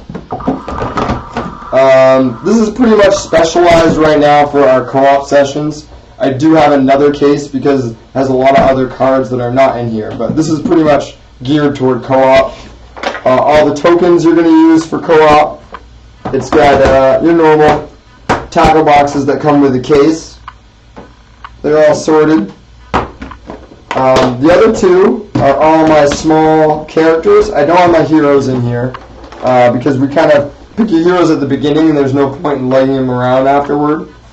So I got all my small characters here, another drawer of small characters and some dice, as well as the lieutenants. And all the upgradable items are pretty much in here. So that way, if we're in between rounds, we're buying stuff, we're shopping, upgrading experience. You have your Act 1, your 4 categories for your archetypes, as well as hero tokens in the back. All 50, I think, characters there are right now are all on the side here. That's pretty much everything. I keep it, what I find works the best for me, and I would love to hear anybody who has a better suggestion than this. Not that I want to buy a better set, but this is the best thing I've found so far. It's a 732 Plano Yep. case. I can commonly get these at anywhere. Walmart, I'm sure Kmart carries similar things. But this is what I found has worked the best for me. To keep my entire Descent collection, I kind of have a Plano carry bag with another 4 of these in the Plano tackle bag. It carries most of the cards, heroes, and stuff like that I don't have for my co-op bringing to my brother's house. I just don't want to be bringing 2 of these everywhere. I don't lift weights for a living. You don't? No. So I don't want to be doing that all day long. But yeah, pretty much I can just on the top cam. I can just the case and the tiles, as long as everybody knows the rules and everybody's made characters, and that's all I have to move. So I'm really excited about that. If there's somebody else that has a lot of Descent and has a really good storage system, I would love to hear. He was saying that taking in, we have everything in bags in the boxes, so Ziplocs and having to sort every session can be a bit much. So I tried starting off keeping everything in the box, and I did a couple of missions, and I find by cleanup mission 2, you were pulling your hair out, going flip-flopping everything around in Ziploc bags, storage bins, card holders. Putting them back in order is hard enough. And then you're separating it all. Sure. Yeah, it's just time consuming. That's the thing I'm not a fan of the first edition of the Mansions of Madness, is the setup time. I've always wondered why Fantasy Flight doesn't make a storage container specifically for their games. You'd think with the amount of products that they put out, like Mansions of Madness, like Descent, like Imperial Assault, that they would come up with something like that, like a carrying case that organizes everything. That would be great. I do want to say something on that note. Companies do make inlays in the boxes. We featured quite a few. Sure. Broken Token is one of them, and they make great products. The downside to that is they don't leave a lot of room for expansion. Right. I think the other downside to Final Fantasy making, or not Final Fantasy, sorry, Fantasy Flight Games making their own boxes is what happens if you decide you have creative people working on the game and they're working on stuff outside of the box, so to speak, and then when you're going to put it away, it's outside of the box because they didn't make a spot for it. Okay. I would worry about investing a lot of time and money to provide my players resources that at some point might be obsolete. Well, I'm just saying that, like, you paid money for that. Sure. Fantasy Flight could have gotten that money. Oh, absolutely. And they could have invested it right back into the game. Absolutely. And I'm not saying that it's not a good idea.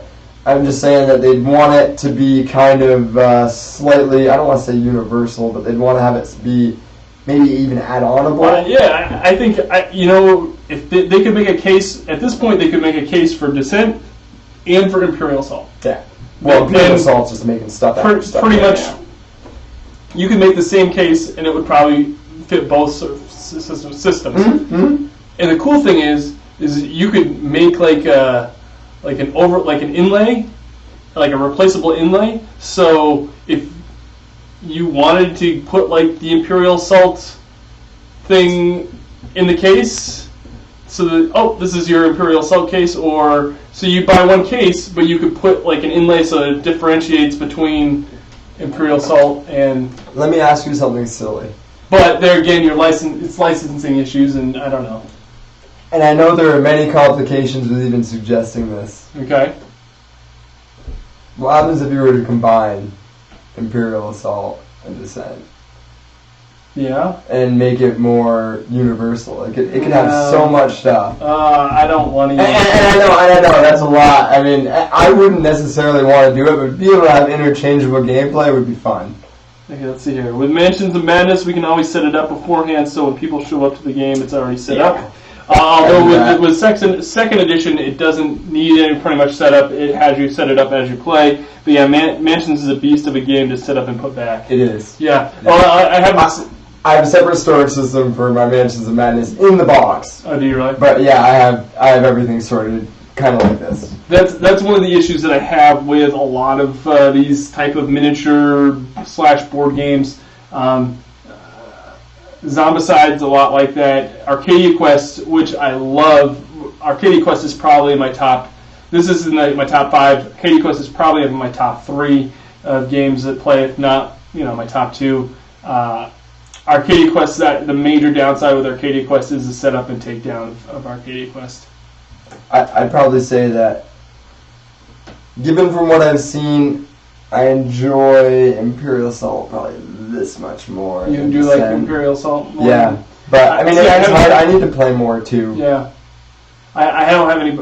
I would play Imperial Assault with you, and that's how I would learn. I mean, that's pretty much the only way I'd play Descent at this point. Yeah. Is with you, because I know Sydney won't play it because it's not really her thing. But games like Arcadia Quest, I think she'd probably play Zombicide if she wanted. If we wanted to play a Zombicide campaign. There's certain games that she would play, but she's kind of particular with. I find with this and Imperial Assault, people tend to be kind of leery. But if you the beauty of it is I've met people that have never seen Mansions of Madness. Like I said, I played it last weekend. 3 people that had never played a tabletop gaming game. Right. And I pretty much described it as a very involved Clue. And you'd be surprised how many people like Clue-themed games, like very murder mystery kind of. I mean, it's like that, so we're very, very more involved. Sure. And that aspect is what drew him in, and I just think that the idea of the mystery and it helps draw new players easy. Let's see here. So a generic minis board game, it would work, but it would be really weird too. Yeah. I'm not saying that it would be a great. I just think it would be fun. I think in a way, Clicks comes close to that. You're asking what a co-op Clicks would be like. It might work. Yeah. Kinda, yeah. I guess in a way, HeroScape had some co-op stuff, right? HeroScape exists. Yeah, it does exist. Yeah. But I think it's... Oh, that's one game that I haven't really been able to feature on this channel because Sydney does not really want HeroScape? to... That's the one with the towers and the... With the tiles and everything? I'm pretty sure I have a set of that. I'm just missing a lot of characters for it. Yeah. So I have tiles for it. Of course, now HeroScape is the newest version of HeroScape is the Magic the Gathering board game. Yeah, did they redo that? Are they doing that again? They've had one base set and then 2 expansions for it. One is kind of like an expand-alone, copyright Alan Barr on that term, by the way, where you can pretty much pick it up and you can play it by itself, and then there's another expansion that you have to play with one of the core sets. That is one game that I do have that I would like to feature on the channel at some point, whether it's just playing down, us sitting down and playing it out, because I thought that it would be something that looks easy enough that Sydney could play it, but she has no real inclination on playing it. While we're here, I wanted to ask you if you had seen the tabletop gaming of the Ghostbusters. I have. It's like Zombicide. Yeah. I just read the box one day and I was like, I've never heard of this before. Yeah, it's kind of neat. It has not gotten great reviews. No. I think it's mostly because a lot of the Kickstarter backers kind of got burned on it a little bit because they paid a hefty sum for it and then it got deeply discounted at retail. And the game's not. I mean, it's pretty much like Zombicide, only. So yeah. It's not like I bought it, opened the box, or checked out reviews or anything. I just saw it and I was like, well, that's kind of, Ghostbusters. Yeah. The theme itself is exactly. It's like there's a Teenage Mutant Ninja Turtles board game too that's put out by IDW that I hope is good. I did not back it on Kickstarter. Mm-hmm. I wanted to, but you never know. It just doesn't catch me as much as some of this other stuff. So I kind of passed on it. And with the track record of the Ghostbusters Kickstarter and how that went over, I kind of want to see how it does. I mean, don't get me. I think the idea of I almost think if you made a Dungeons Crawl version of a Ghostbuster game. What's that? Dungeon Crawl? Like you go through an abandoned building, right? And there are ghosts, and you got to take them out, and there are objectives to accomplish. It is kind of like that. I mean, there's like gateways you have to close, and sure. there's different things, but it's just not. I'd rather play. Zombicide is more streamlined, especially with Zombicide Black Plague. It's really. I'm thinking maybe we play Zombicide Black Plague here coming up here pretty soon. Does that have a campaign or It just does, a it does run-through? have a Does it have a campaign? Yeah. Let's see here. POL says, I would try the Ghostbusters game, but it's based on the new movie, right? Actually, No. it's not. Yeah. It's based on the old movie and like somewhat of the cartoon in the comics. So It's got your classic Ray and your... and Peter. POL is voicing his displeasure with the new movie. I'm actually going to have to disagree with you on that one. I haven't seen it You yet. haven't seen it yet? I haven't seen it yet. I'll be honest, while I haven't seen it and I've just seen reviews, I've been, I don't want to see it, blah, blah, blah, but I haven't made a final decision because I haven't seen it yet. Okay, so let me give you my take on the new Ghostbusters movie. I am not a huge Ghostbusters fanboy. I love the original movies. I even liked the second one, which was not all that great, but I just loved it for what it was. Yeah, I really think they were both good. I did not go into that movie with very high expectations. I did not ride the negativity train that preceded the movie pre-launch and when the trailer came out. So my expectations were not high. I actually went to that movie and Sydney wanted to go see it. And I love the fact that they have female Ghostbusters. As a parent of a young daughter, I appreciated that. I thought it was funny. I thought that they did a great job giving cameos to the old Ghostbusters and giving them nods. My daughter loved it. In fact, you'll probably buy it when it comes out on DVD because of the fact that she thought it was a great movie. It doesn't give me the feels that the original Ghostbusters movie does, but I appreciated the fact that I could take my kid to a Ghostbusters movie, and especially a young girl, and she loved it. Like, had that been boy Ghostbusters or male Ghostbusters, she would have been, no, I'm not going to go see that. Yeah, I think it was more, when you have all males in the Ghostbusters, tends to be more of a man-dominated movie type. But, and they were trying to head a different direction with it, and that's nice. And I'm not saying I wouldn't get the movie. I have the first two movies. Right. I'd be kicking myself in the butt to be a collector and have the first two movies and not have the whole set. Right. POL says he liked the second movie as well, and they're actually putting out a board game for the second movie. It's like pretty much like kind of an expand-alone. You can play it by itself if you want to, or you can add it to the original Ghostbusters board game. I feel that the humor played a bit too much into the fact that they are all females, though, and it also missed the atmosphere that the original movies had. Absolutely, I do agree with that. I agree that it did miss the same atmosphere as the original Ghostbusters movies, but again, I think if it had the same atmosphere as the original Ghostbusters movie, my daughter would not have enjoyed it. I think that she would have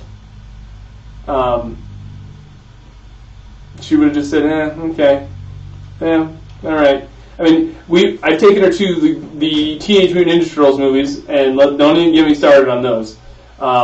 Whereas, and while afterwards she enjoyed them more than she thought she was going to, she did not leave the theaters thinking that I want to get that movie when it comes out on DVD. Not the originals. Not like the Go Ninja, Go. Oh, we've seen those. Okay, all right, all right. And she likes those movies as well. I like those movies. I mean, as an older adult, they're a little cheesy, but they're good movies.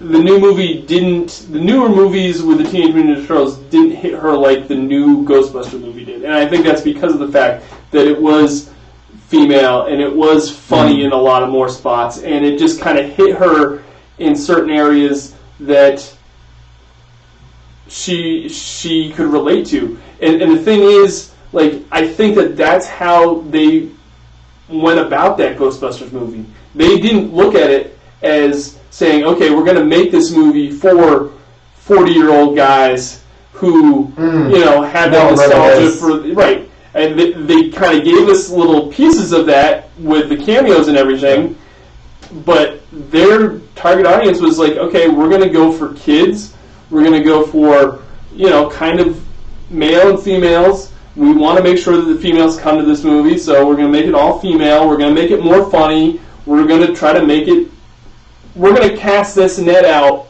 farther and wider than the original movies, and to make it that right. Well, I think what they were trying to do in that regard was, the original movies kind of were going toward a specific genre. If you were interested in those things, you were drawn to it. Where the newer movie is trying to be more of a universalist and keep X, Y, and Z happy to capture more of an audience. Right. So instead of trying to make it a great movie for 10% of people, they're trying to make it a above average movie for 60% of people. Right. Yeah, that's exactly. Yeah, they're just they're casting a wider net. But all right, unfortunately, I'm gonna have to. That's fine. I think that's gonna do it for us. So yeah, this has been the movie critique, and I want to thank POL again for joining us. We will figure out what we're going to play here over the next few days. And worst case scenario, we just stream on Wednesday and we just play some sort of board game. We can figure it out as we go. Yeah. And because God knows I've got enough of them upstairs. I like to say worst case Ontario. Worst case Ontario? No, come on. We love our Canadian viewers. Oh, no, I'm all for Canadian viewers. I was saying, that's actually Trailer Park Boys. Ricky mistake. But, okay. And I know Canadians aren't very like Ricky either. So I'm a big fan of the Trailer Park Boys. But the PLL's still on the new Ghostbusters. One more comment. I think maybe a mixed cast might have worked better than an all-female team. The thing is, you can only take her to her. Male's dumb so far. It's funny for a bit, but I think it wears thin by the end of the movie. Yeah, I almost think if they were led by one of the original Ghostbusters as like the leader, that would have been pretty good. Like Bill Murray. Yeah. Dan Aykroyd. I think Bill Murray didn't want to do it anymore. No, so I think they would have to have had Dan Aykroyd. But he's in the new movie. Yeah, but I mean, yeah, I think Dan Aykroyd would have been, or even Winston. It's I forget what the he's actually a super into his role as Ghostbusters, and he goes around. Yeah, I heard that he has gotten stopped at the airport with his own proton pack, and he has to explain to people that it is his proton pack, and he's really not trying to blow up the plane or something. That's a fan of his own work. That's awesome. That's awesome. So, all right, everybody, thank you so much for watching. Even if you've tuned in this far and listened to us ramble about Ghostbusters and Ninja Turtles and everything else. We want to thank you. Thanks to everybody for tuning in and watching this Descent stream series. Hanging in there with us. Appreciate it. It's generated a lot of views even after the fact, and we love every minute of it. It was so much fun. And if you have any questions or anything, if you have any suggestions as to what you'd like to see, put it in the comments below. If you haven't subscribed to our Twitch channel, YouTube channel or Twitch channel, please give us a follow. We'd love to have you join us and interact with us as we stream, and even afterwards. I do read and I comment on every question that gets asked, and I also think POL has been here for what is he on? I think he's been here one or two, maybe most nights. Maybe he might have missed one. Impressive. But yeah, we really appreciate him coming on. It's like having a third chair, which is great. Yeah. And it's always fun. He could have gave us like a little picture. We could have put it up in the corner. We could have. We should like maybe get like a standee, like we put like a cardboard cutout, or maybe a blow up doll with his face on it. So I think if we do internet plays, we should make a cardboard cutout of the person. That would be hilarious, even if it's a generic person. That would be great. It would still be funny. So anyway, thank you all so much for tuning in, and we'll see you on the next video. Thanks for watching. Bye now.